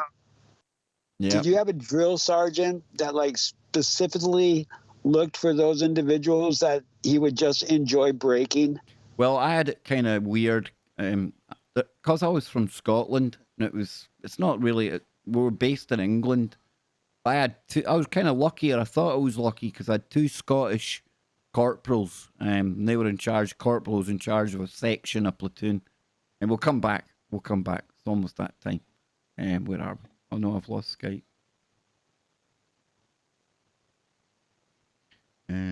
No. There we go. Boom. Welcome back, ladies and gentlemen. Final hour of today's Freaky Friday, and Scotty Lopez, he is going to take us into some woo, some spooky woo soon. I've got some spooky stuff here if he's still stuck for stuff there. But during the break, Nacy was asking me if I had a particularly nasty drill instructor because we'd been playing one of my new sound clips. Hell, I like you. And of course, that's Gunny out of Full Metal Jacket, and Full Metal Jacket filmed down at ATR Basenborn. I suppose not too many people know that, but it was filmed in England. Nacy was asking if I had a really vicious one like you see in that movie. And they were all kind of vicious in their own way. But I thought I had it good because when I turned up there, we had a Corporal McSorley and a Corporal Hanlon. Here I am, 23 years or something later, and I still remember them. Just like that, do you know what I mean? But what turned out, one of them was a Rangers supporter, and one of them was a Celtic supporter. And I was a Celtic supporter, and that's a bit weird for the army, because in Glasgow, Celtic, Catholic, it's actually associated with the IRA, believe it or not. That's another show we could do on another night. So when I was in there, we would get room inspections, as you do, like you see in Full Metal Jacket. And after the first half of the training was done, at that time, back in 1994, 95, we were allowed to put posters and things up around our bed space. We got to bring our duvet down after our weekend's leave. It started to get a little bit better. By that point, they had weeded out the ones that weren't going to do it, and they were more focusing on fine tuning the ones that were going to make it. You know. But long story short, I would have Corporal Hanlon coming in, speaking to me, Celtic supporter, all nicey, giving me posters for my bed space. Now, Baker, you put them up because, you know, it'll annoy the other one. So I'd put them up, and then, without fail, it would either be the next morning or the morning after that, room inspection. And McSorley would come in, and it got to be a bit of a routine. I wouldn't even need to ask where he was going to go first, because he would march through the first bit of the billet into the next bit, and then he would get to the end bit where I was, come to my bed space and absolutely trash it for having Celtic posters up because he's a Rangers man. Scott, it nearly broke me. It was like this ongoing thing. I was like at my wit's end. I'm saying to the guys, this is terrible. So I made it week 10. It was the night before passing out parade, and parents come down, and it's all, oh, you don't have to call me McSorley now. It's all first names and all that. You know what I found out? The two of them were at it the whole time, dude. That was their thing. That was their thing, to try and break me. One would come in, make me put the posters up, and the other one would come in and try it.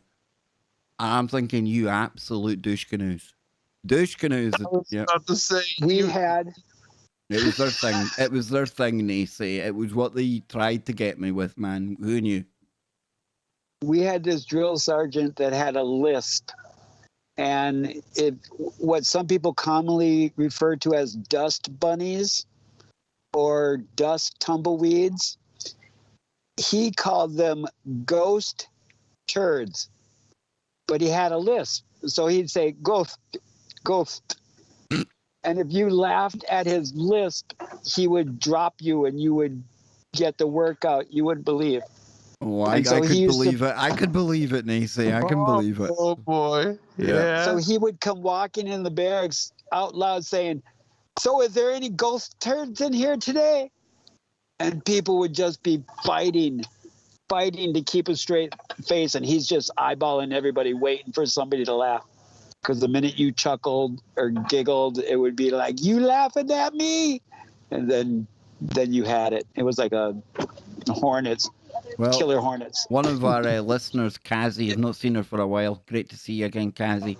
Says she spent 35 years in Aldershot, and then done Osnabrück, Germany, Bulford camp in Germany as well. Catterick. Only been home 5 years. My father's still sounds like a sergeant major. He always will. If he got to Regimental Scary Monster, RSM level, that's what we called them, Regimental Scary Monsters, dude. They used to charge you money if they caught you walking across the parade square. Creepy, creepy world, Scott. It's got to be experienced to believe. It's mind control 101. It is what it is. But yeah, good times were had. And nobody tuned in to hear me and Naysay pulling up sandbags and talking war stories. So, Scott, come on, take us back to the freaky, man. Well, I mean, I was talking about earlier how I know we're starting to get closer to that time of the year, right? We're October, before you know it, we'll be rolling around the corner, and things will be getting a lot more spooky. And so I figured, you know what? I think it's time we start easing everybody into some of the more craziness when it comes to that whole realm of things. So I pulled up a little article here with 9 disturbing cases of real life exorcism and possession. So we'll take a deep dive into some of these, and I don't know, maybe some of you guys have heard of some of these, maybe some of these are new. I don't know. I haven't really dug too deep into this, so we shall get into it. And it says these real exorcism stories span centuries and crisscross the globe. So our first one here is Annalise Michel. It says perhaps one of the most terrifying exorcism cases in history. Annalise Michel's story went on to inspire the 2005 film The Exorcism of Emily Rose. Michel, a young German woman, had struggled from an early age with mental illness. Diagnosed with epileptic psychosis, she also experienced depression and visual and auditory hallucinations, for which she was hospitalized. With time, her symptoms intensified, growing to induce an aversion towards religious iconography. Both she and her Catholic family attributed her condition to demonic possession, and beginning at 22, she underwent an intense 10 months of Catholic exorcism rites. Nearly 70 exorcisms were performed in secrecy under the order of the Church. In July of 1976, Michel passed away. An autopsy declared her death was the result of emaciation, malnutrition, and starvation at the hands of her priests and her family, who had during the exorcisms discontinued consultations with doctors. The family and priests involved were investigated, charged with negligent homicide, and found guilty of manslaughter, serving 6 months in jail and 3 years probation. So that is an interesting case, and I'll have to go back and watch that movie because I remember seeing it, I think, back when it came out, but it's been such a long time since I've seen it. So I don't know, Naysay, what do you think? So you have these incidents, right, where you have somebody who, you know, they might have a mental illness or something that is causing them. How do you think you can draw that line? We're on the first one, Kev. Okay. I know you just got back. We're talking about the Annalise Michel, I think is how you say her name. She inspired that film, The Exorcism of Emily Rose. And I was just talking about how I haven't seen the movie since it first came out. But apparently, you know, it said that she had mental illness and was struggling with mental illness her entire life, and she had, you know, like epileptic psychosis and all of that stuff. And her family kind of went the whole route of exorcism and all of that, and eventually that route, from what it sounds like, led to her passing away. And well, this is where it has to be so tricky. My ancestors will talk of the individual in 4 parts: physical, mental, emotional, and spiritual. And we have these entities that are called walk-ins, and they can affect you in the spiritual aspect of things. So if these entities have the ability to push into your existence, into your physical form, and take you over, then how do you get rid of such a thing? But then in the same aspect, you have to make sure that physically you're taken care of, emotionally you're taken care of, besides everything else, because it's going to have an impact. So if we think about the brain, we know through some scientific research that heavy metals will cause strange anomalies to happen with the neurotransmitters and receivers. So possibly schizophrenia or depression or bipolar, and then on top of that, if you're exercising an entity, would it have the ability to control your desire to eat? And if you were trying to eat, would it not also be able to throw your food up to keep you from eating?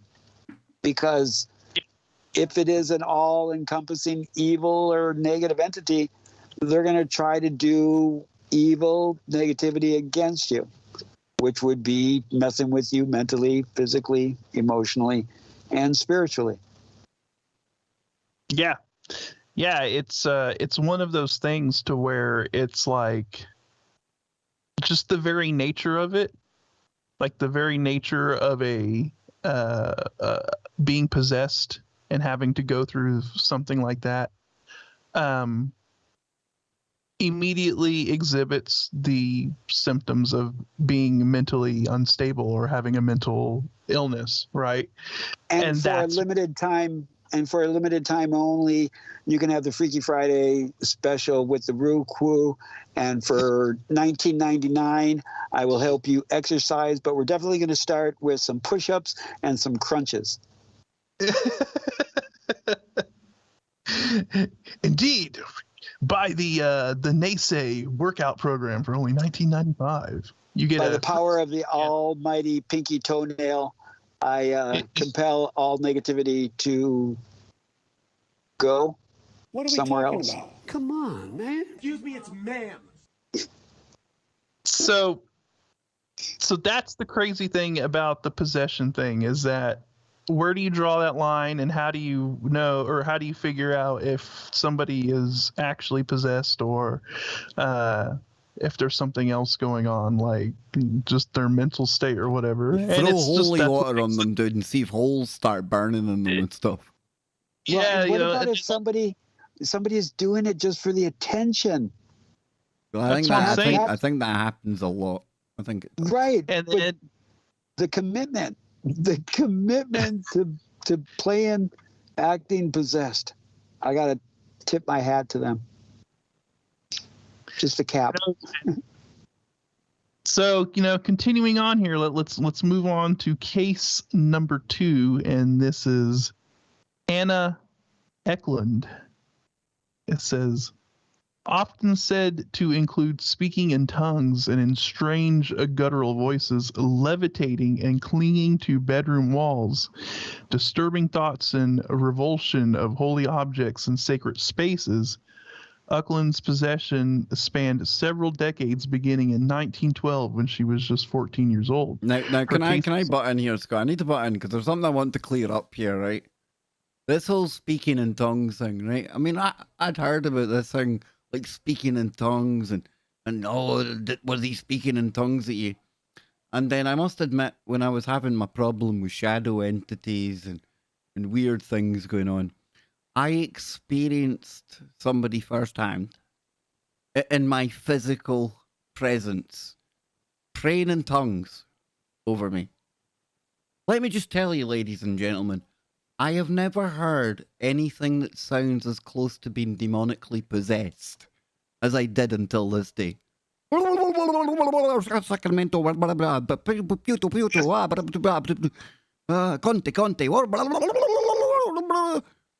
And it was like, whoa.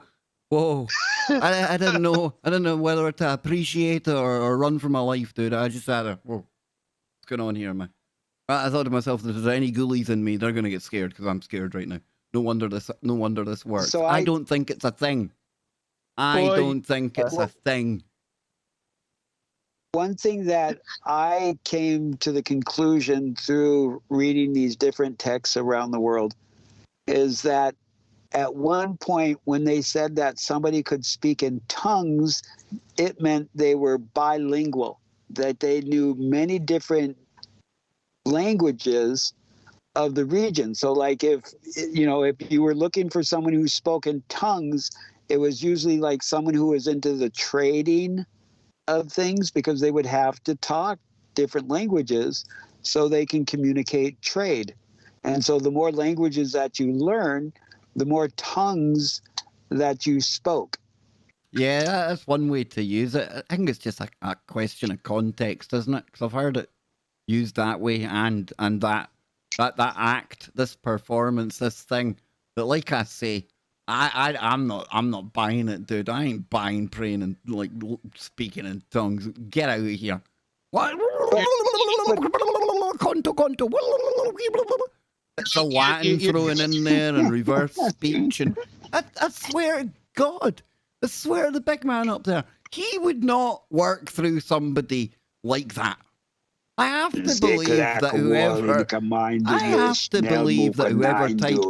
whoever typed run on the simulation would not work like that. He wouldn't use us as a vessel for screaming, ah, oh, quanto, hey, all that crazy stuff going on. If anyone would like me to pray for them, pray over them in tongues, I'm easy, 99.99. I'll do it anytime. Just contact me, I'll do it. It works for you, okay? Kev has firmly planted his flag on the. It's one thing I don't keep an open mind on, dude. I'm not buying it. I'm just not buying it. I'm going to try and find somebody at some point. Must be a YouTube video of somebody performing this tongue thing. I wouldn't say he's speaking in tongues. I wouldn't say he's speaking in tongues, but I'd say he definitely sounds like he's talking like a turkey. Oh, definitely. I'm definitely imbued with the turkey. That's what it is, man. Hang on 2 seconds. See if I can actually find somebody doing this. Like, oh, there it is. You only have to put speaking in, and of course YouTube's got it. Of course it is. Let me see. Here we go. Isn't there a name for here that? we go. Here we go. Right, here we go. Get ready, folks. I cannot prepare you for what's about to come here. I make no apology for this. This is how it goes. Come on now, load. I've got that many things open. Nothing's working anymore. Please load. There we go. It's loading. Maybe just. I have been praying in the spirit for a few months now. I'm going to fast forward it. Is it paused? Why is it stopped? Scott, take us back to your story, man. I'll fix it. Oh, hang on. Being baptized in the Holy Spirit, and it took me about 7 years to receive the evidence of speaking in tongues. Nah, we'll get it during the break, big man. We'll get it during the break or the final segment. I'll get it sorted. Let's go back to your story. I apologize, boys. I cannot confirm or deny that I may or may not have talked or spoken in tongues with a few women. There you go then. Good stuff. I prefer that kind of talking in tongues. That can handle this. This is bizarre. Anywho, we'll save that. So going back to our case here of Anna Eklund, it says her case was so well known that it served as the basis for a time profile of the priest in charge of her exorcism, Father Theophilus Reisinger. Anna's demonic possession was reportedly the result of a curse put on the devout Catholic in 1908 by her caretakers, her father and her aunt. Mina. Mina was widely believed to be the lover of Anna's father, as well as a witch. Used spelled herbs in Eklund's food to put her under the demon's spell. Father Karl Vogel penned an account of Anna's possession in a pamphlet published in 1936 called Begone Satan, a soul-stirring account of diabolical possession in Iowa.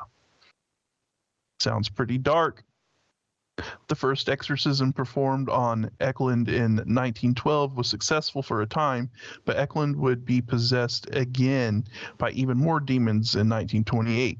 Her second exorcism, which lasted 3 sessions, was held at a convent in Erling, Iowa, and was so grueling it resulted in the deterioration of Eklund's body. The demons were eventually exorcised, and Eklund went on to live her life with only milder possessions afterwards. Wow. So, somebody put a curse on her or a hex. What do you think about that, Kev? Do you think there's something? I think that's definitely a thing. Yeah, I think if somebody knows what they're doing, yeah. Could certain bloodlines be more susceptible for possession than others? Probably. Who knows, dude? It's a good question. I would say one husk is probably as good as another, but yeah, maybe they do. Maybe there is some criteria where they're able to kind of take some easier than others. It's a good question. Now, can I jump in with a quick tongues? I think I found a bit of tongues, boys. It's a Mississippi pastor. It's gonna be good, right? I was about to say, Kev, I was like, all you got to do is look for some Pentecostal churches, and you'll have a good old time. Okay, here we go.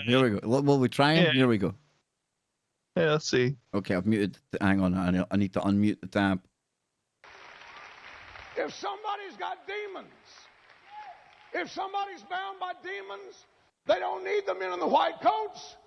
They don't necessarily need medication. Hang on, fast forward it. I'm telling you, you can think whatever you want to think about me, but if you ever hear me preach, I'm going to preach to you the Word of God. I'm not going to be mean-spirited. Oh, come on, praise Him. Woo!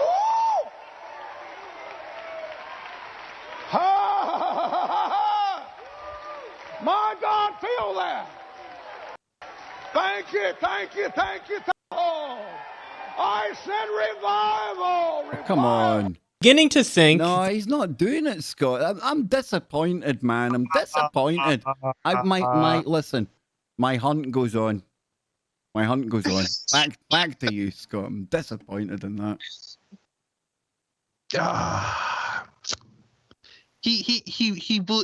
Will we give it one more guy? Well, it's not a guy, it's a man. But we'll try this one. Right? Of Jesus, let every ha ha ho ho handa ha ay ha rabasata mahandariakasa hay mamatare. God, worship the Lord, for the Lord demands a worship right now. And that worship comes in money. Quanto. Rise above it, for your worship will rise above us. Hey, hey, makata rabakata, hamanda aka ata rakate de baka sanda ata ambo osakata rite eke banda ata rikiti. I ain't buying one syllable of that nonsense. Not one syllable. You see what I'm saying about something demonic coming through there? That sounds pretty bad, man. She's convulsing and all sorts. Well. Sorry. If that's the word of God, I'm not buying that. I don't think they charge about in heaven. I mean, I don't know what heaven's like, but I would like to. I suspect it's not full of entities. Ooga booga. As I stated earlier, for the Freaky Friday special and for a limited time only, $19.99, Naysay will speak in tongues for anybody that is wanting the assistance of speaking in tongues. I'm gonna have to ask my exorcist friend Bill Bean about this. I think he agrees with me. I don't think he's a big fan of the whole speaking in tongues either. How do you know what's coming Now, through what you? if- You see. So what if you recorded somebody while they were going through this exorcism process, and then all of a sudden you had a linguist, and all of a sudden they're like, he's speaking ancient Greek, or and he's an American. Oh, listen, dude. And- See, when you hear that tongue thing, there's definitely languages going on. I mean, I'm not saying that they're not like using language, and maybe even some of them ancient and things. I suspect. It's just I don't know, dude. It didn't feel too godly when I was I was a willing recipient of it. I went and I said, okay, go for it. I done it, free will and all that. I came out of that feeling a bit worse than what I went into. The shadow dudes were the last of my worries. I was worried about what was going on in front of my eyes. Have you guys ever heard of? Have you guys ever heard of cupping? Now remember, this is a family-ish type stream. Where are we going with this? No, it's called Never cupping, and has I'll tell there you after the ever break. been a more timely break, ladies and gentlemen. We'll be back on the other side. I'll try and calm down. No more ooga booga quanto quanto. And we will be right back.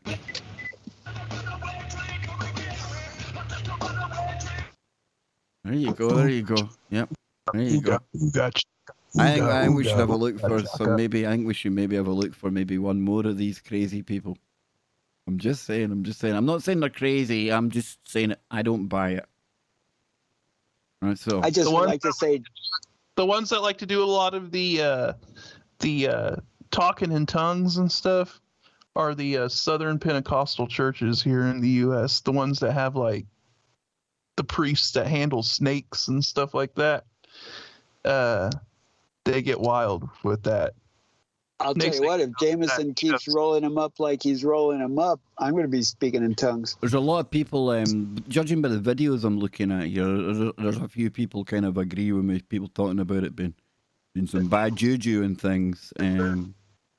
Yeah, I don't think they're channeling the right kind of stuff if they think that that's what they're channeling. You know what I mean? I don't know. It's really touched my heart, and I've been thinking, blessed, Father, I just thank you, Lord, that they are. 122 says, if we ask in prayer believing, we shall receive it. I just want to thank you, Lord, for these divine Jesus. Thank you, Lord, for food. We ask for wisdom. And you, Father God, thank you, Jesus. I swear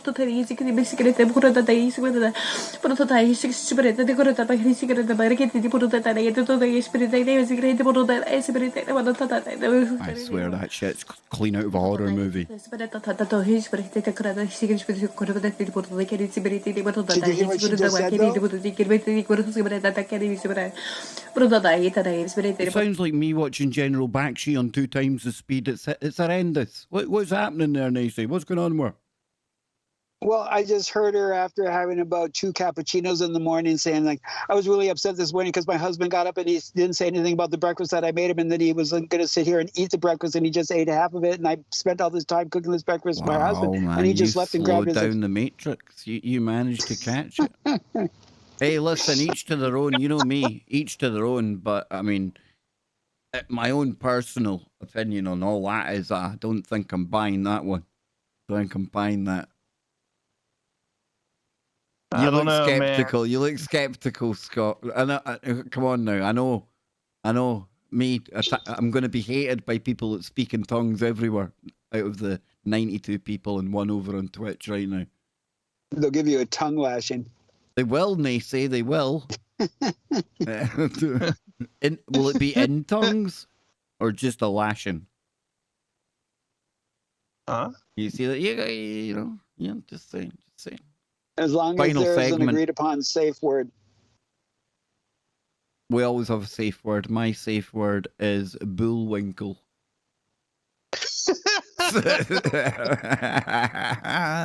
What? You're laughing at my safe word? You know, if bullwinkle gets played, there's no grey area. Did he just accidentally say bullwinkle? Why would I accidentally say bullwinkle? Say, Rocky, watch me pull a rabbit out of my hat. That trick never works. This time for sure.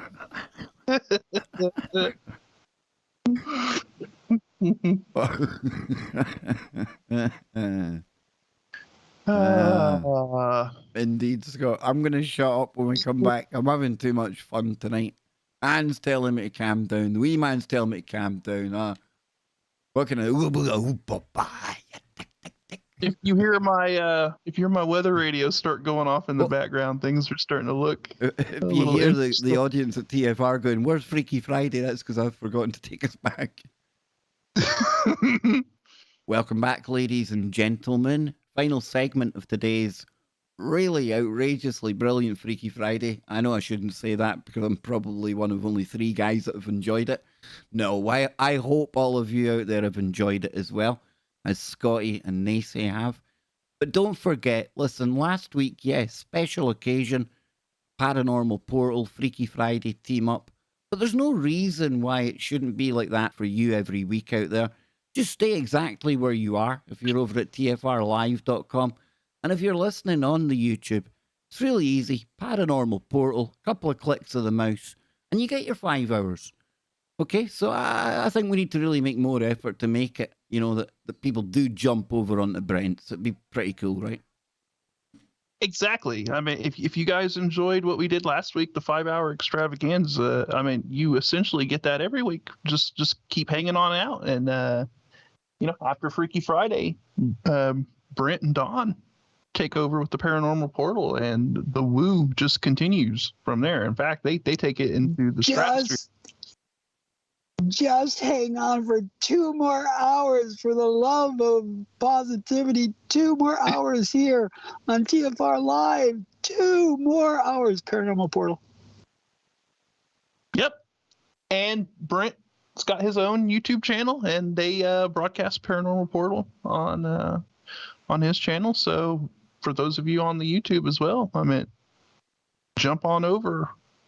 Show Brent some love after we get done here on Freaky. So, sorry, name dropping. You're just speaking with my good friend Devon Strong down under. You know as you do. You know. Yesterday's show. You enjoy it, Nacy? Did you enjoy that? Yeah. Yes, I did. Yeah. Absolutely, and it's almost parallel to what happened to North America. Very almost much, like literally parallel. They don't talk about the hundreds of different tribes. Like, I think at one time while going to school, there was over 600 different tribes in North America alone. And they were, wiped out in extinction. And they had different characteristics and different sizes. Where they talked about my ancestors being like the giants and like the Iroquois, and some of them, they were only around 5 feet tall, 5 feet and a half. So yeah, it's just incredible.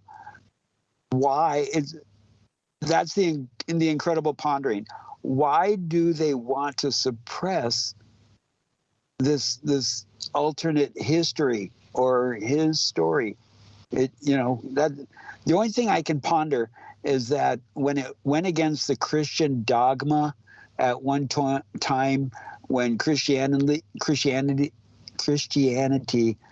was the umbrella, you couldn't go any higher. It was the glass ceiling was Christianity, and any of the archaeological finds that went against the dogma of Christianity, they couldn't do it for fear of ridicule or ostracized, because you had to stay within the realms of the Brotherhood of Archaeological Elitist.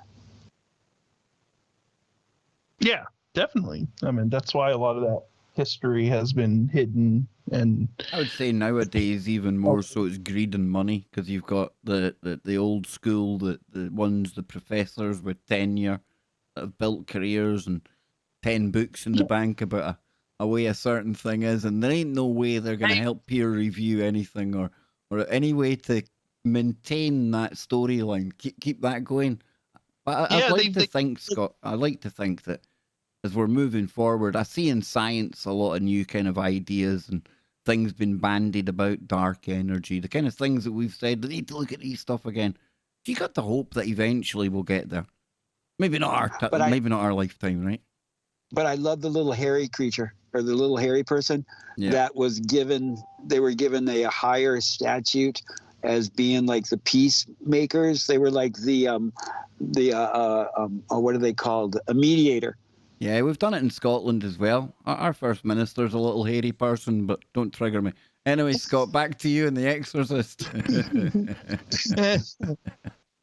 All right, well, we're gonna be moving on to a quite famous case. Okay, hang on. Famous case. Hang on.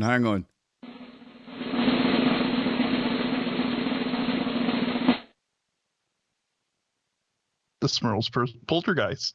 There you go. And yeah, there we go.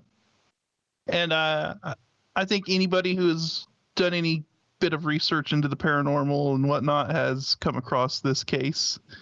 And it was pretty wild. There was police and newspaper press that witnessed it, and so it's not like it was just their claims.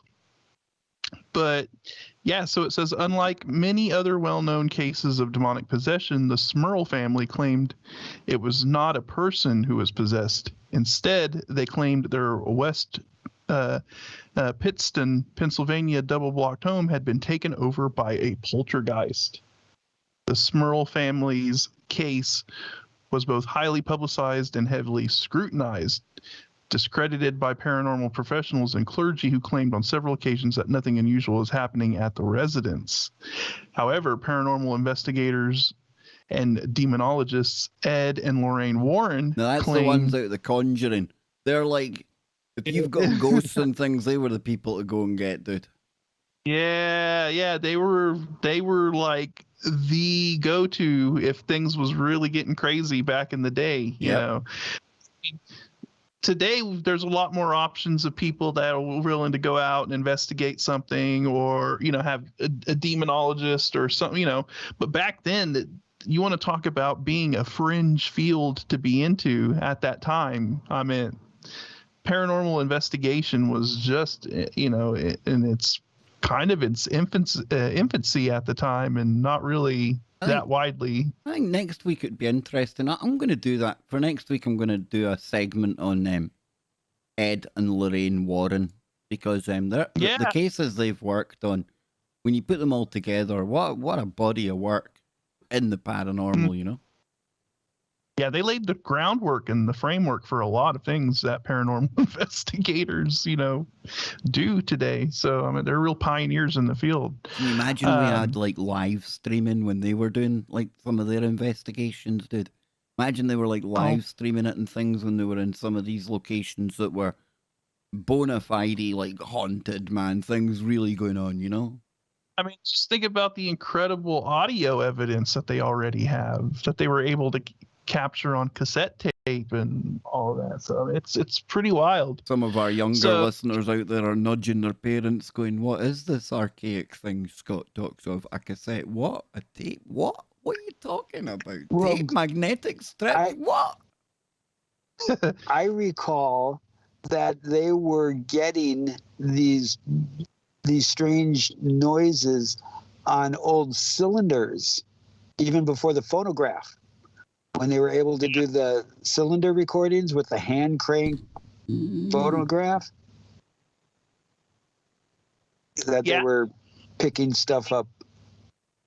Yeah, as soon as we had the ability to record, frequencies, reverberating through the air, I'm sure right off the bat we were catching EVPs. We might not have realized it at the time, or just thought it was some imperfection in the medium, or something like a smudge in the recording or whatever. But I'm sure that EVPs and stuff have been captured ever since we've been able to record audio. It's highly Speculation Island. Well, I was first. I just beat you, so I'm putting the foot down. You'll like this, though. You'll like this, though, right? Whether it was a Big Bang or some other way that this got all started, run, enter. Do we think that these things were around even before that? I mean, if we're talking dimensional things, I mean, could these other dimensions have existed? Would a dimension have needed to existed for the Big Bang to take place in the first place? No, I mean, I just think it's crazy when you think of that, right?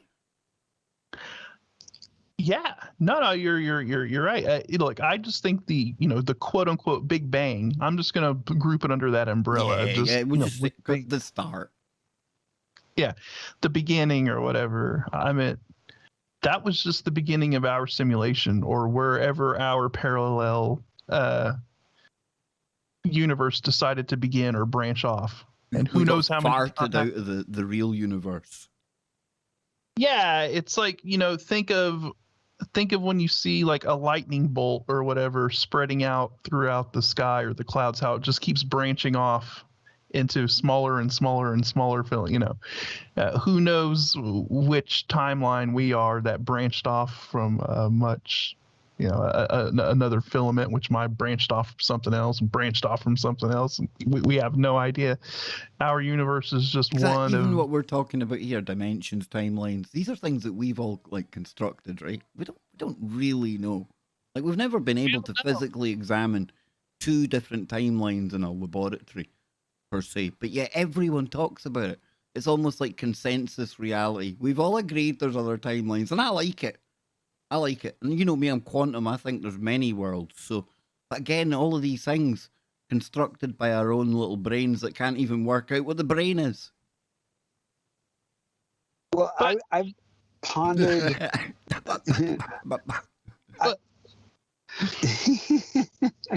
I ponder about, like, they talk about black holes, and I think of it as like a black sphere. But just lately, they're talking about how in the center of these black holes, they're now seeing light. And I've pondered it before that if you were to go into a black hole, would you come out a sun somewhere? And vice versa. And if that being the macrocosm, if I think of the microcosm, I think of a sphere, and at two polar opposites, when they come in and they push the sphere and they push on the sphere and they come into each other, then when they connect in that center of the sphere, either they open up like a torus and then they'll either go within each other and beyond, or they create like the torus and split. Then we have like cellular dimension. Now we're getting into the whole cellular division. So when they keep talking, when they keep talking about these hypotheses, of microcosm, macrocosms, as above, so below, they keep finding the similarities between nature and technology, and it comes back to that whole two poles coming to the center and finding balance. And do we accept that, or do we have to go beyond that and find out what else is out there? Hell, I like you. Oh, yes, indeed. And ZX is having an interesting Freaky Friday. I tell you, Gunny, he's good with his timing, is our Gunny, but ZX has just seen an orb. Now, ZX is one of... I give ZX a lot of time. He's very logical. He'll look for the logical first, and then he'll go to the woo. When he sends a UFO Tell us it video, was orange. when he sends a UFO video, I know it's worth my time to look, because it's usually of a quality where all of the crap stuff's been waded through, and it's worth looking at. Do you know what I mean? But if he says he's seen an orb, that's interesting, man. That is very interesting. And it's good to know that Zed kind of vets those videos and filters the garbage before he sends them over, because he's like me. Plenty of been that down out the there. rabbit hole many a years. He's banged into the sides that often. Did he say what color it was? No, well, not yet, but it's had a good effect on his head, because he's realised that a lot of the stuff that we used to take has been definitely down the rabbit hole. Maybe it just isn't. And in the end of the day, these bigger things that we talk about, it's basically... So what are you going to do about it? Nothing? Sweet Fanny Adams, is it? Basically, because some of these things, a lot of these things we talk about, we really can't affect them, you know? Exactly. That's where the whole thing of humanity being a little too arrogant comes into play. Sometimes we just got to admit we don't know what the hell we're talking about. I've often said that in a 1-versus-1 match, the broken clock enters the arena confidently against me, Scott. At least it's right twice a day.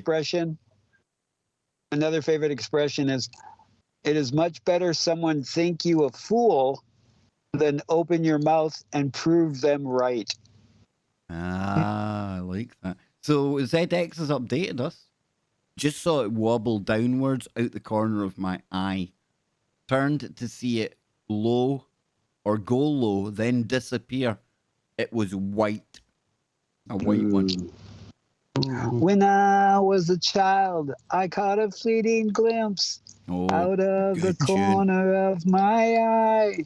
I turned to look, but it was gone. I cannot put my finger on it now. The dream is gone. Sorry.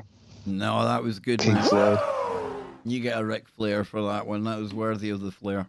It was so good. I was so good. I was afraid that Nase was going to get us a copyright strike. It was that. That's what I was. My mind wandered there, dude. My mind, that being the content creator and the very algorithmic aware content creator I am, I'm thinking, but no, I think we were safe.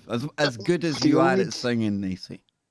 The only time I ever tried acid, nope, I take that back. First time I tried acid was when they released Pink Floyd The Wall, and we saw it at the movie theater at the midnight movie when I was in, was it middle school or freshman year? 78.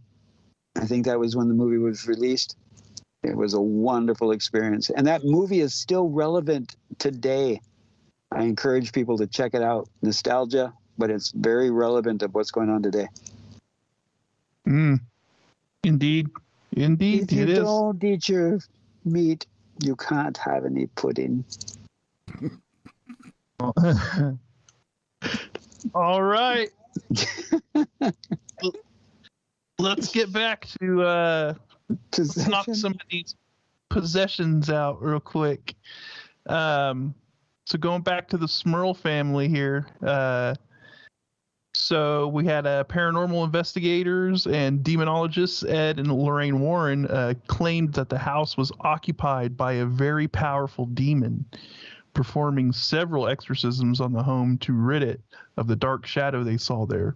The unsuccessful exorcism was done in an attempt to stop the demon's alleged attacks on the family, which included loud banging, foul-smelling odors, shaken mattresses, physical and naughty assaults on one family member, others being pushed downstairs, and even their dog being thrown into the wall. In 1986, after on the doggy. I don't know, man. It was a bad time. It didn't sound like something anybody wanted to be dealing with.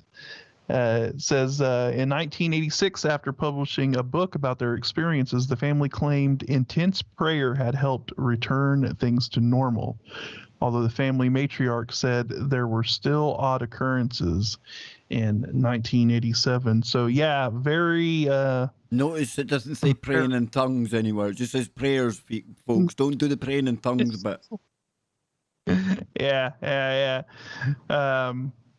Always a crazy. It's a crazy one. Big shout out to Ken Ami out there in the chat room. Ken, as worldly knowledgeable as you are, drop in the chat what you think of the praying in tongues.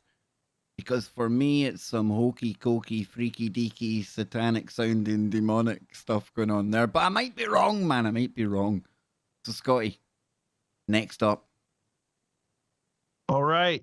We are going to talk about Roland Doe. Crap name. Doesn't get a drum roll. This is in many ways... Eklund and Roland Doe, also known by another alias, Robbie Mannheim, had similar experiences with possession, including the fact that both were cataloged and published by priests. Doe's case became so notorious that it too was adapted into a film. His case was the inspiration for the 1973 horror classic, The Exorcist. Ooh. Yeah. Mm-hmm. Now we've all shut up. After the passing of his aunt, the 13-year-old turned to a spirit board to commune with his beloved family member. Mistake number one. Mistake number one. Instead of inviting his aunt, Roland apparently invited something much more sinister. After the family became overwhelmed by weird occurrences, including odd noises, furniture moving by itself, and objects levitating when Roland was around, they reached out to their Lutheran pastor, who, after monitoring Roland's behavior, declared that he should see a Catholic priest. He did. During the resulting exorcism, the boy slashed the Catholic priest's arm with a bed spring, temporarily putting an end to any further action. The family then moved to St. Louis and saw 3 more priests who, with the permission of an archbishop, carried out around 30 exorcisms on Roland in the psychiatric wing of a city hospital. That's crazy. Like, first of all, you're in the psychiatric unit of a hospital, and then they're performing, like exorcisms in this psych ward. It's just a crazy sort of image to kind of think about. Says messages written on his skin, guttural voices, and extreme strength were noted in one priest's diary before the young boy was eventually freed of the malicious spirit, with no memory of the incident. I'm not too happy at priests keeping stories about young boys in their diary, to be honest with you, whether there's exorcisms going on or not. There's shenanigans. I'm calling shenanigans. GD backsheet. We need a backsheet in here. It goes far beyond one man. This needs to be fought against. This cannot be taken lying down. This time he's talking about the Catholic Church. I'm just saying, folks, I've offended another large swathe of the audience.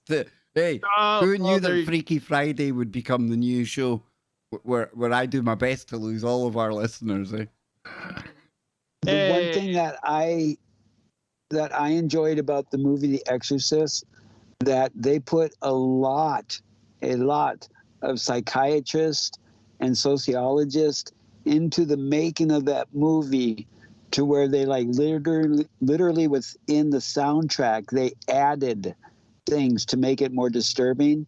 Like, they would do swarming bees in the background, and pigs squealing, and babies crying within the soundtrack and the music of that movie. What's that film where they tell people to squeal like a pig? Is that The Hills of Ice? Deliverance, dude. Squeal like a pig. Burt Reynolds. He sure does got a pretty mouth. Yeah. Hell,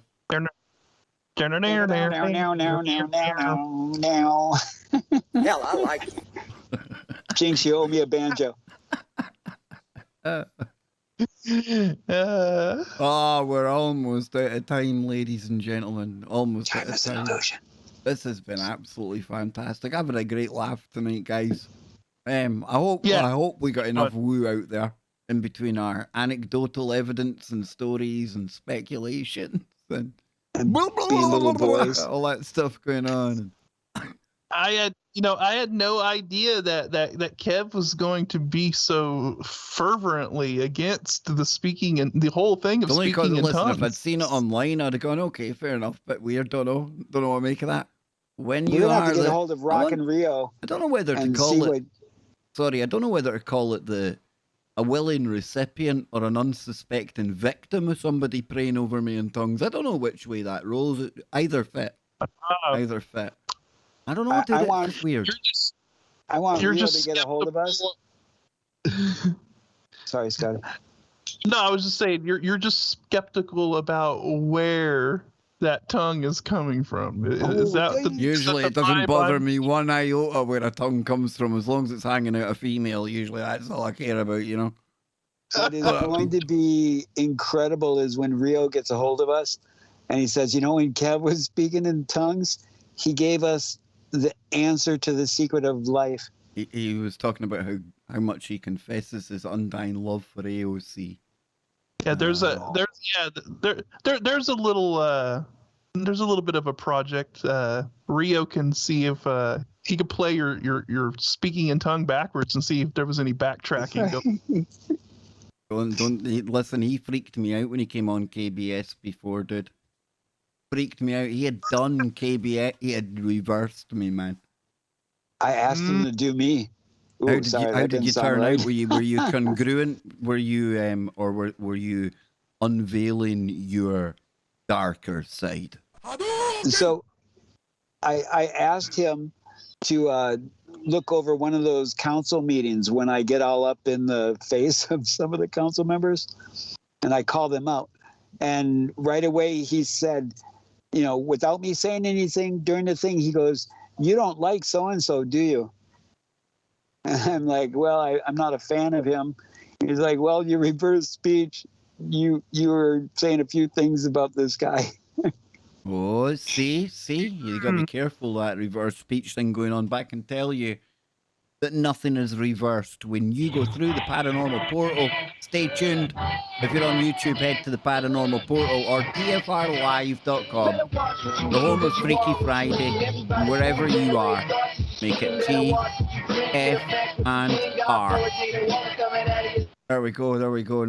We're going to hurriedly rush away today because me and my son have got some wrestling to watch. It's only 3 a.m. in the morning, but CM Punk coming to AAW. Oh, yes, indeed. Oh, okay. Okay. Yeah.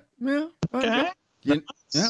All right. So next week I'm going to do I'm going to look into so we can discuss the paranormal investigators, Ed and Lorraine Warren.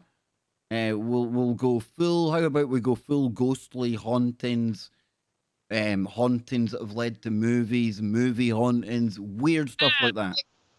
I think that's a good thread to start pulling on. Now that we're getting close to that time of the year and everything. So I reckon so. So listen, we are going to get quick, Nacy. I asked an elder if he would ponder about coming into my home and doing a cleansing. And we can talk about that. Sounds good. Talk to you. Yeah. Sounds good. So listen, folks, thank you for being here. Remember, check out Kev Baker's show over on Twitch TV now. We're going to be over there a lot. I'll be bombarding it out on Disco and on the Twitter when I do go live over there. But keep an eye on that because I am planning to do a lot of stuff over there in the near future. We're out of here, folks. Have a good one. Please, no, we need to. The whispering. No. No. Just no. It's up there with speaking in tongues. I think it's coming from another place. I jump out my skin, Nacy. Kevin's everywhere. Yeah, what a scary world that would be.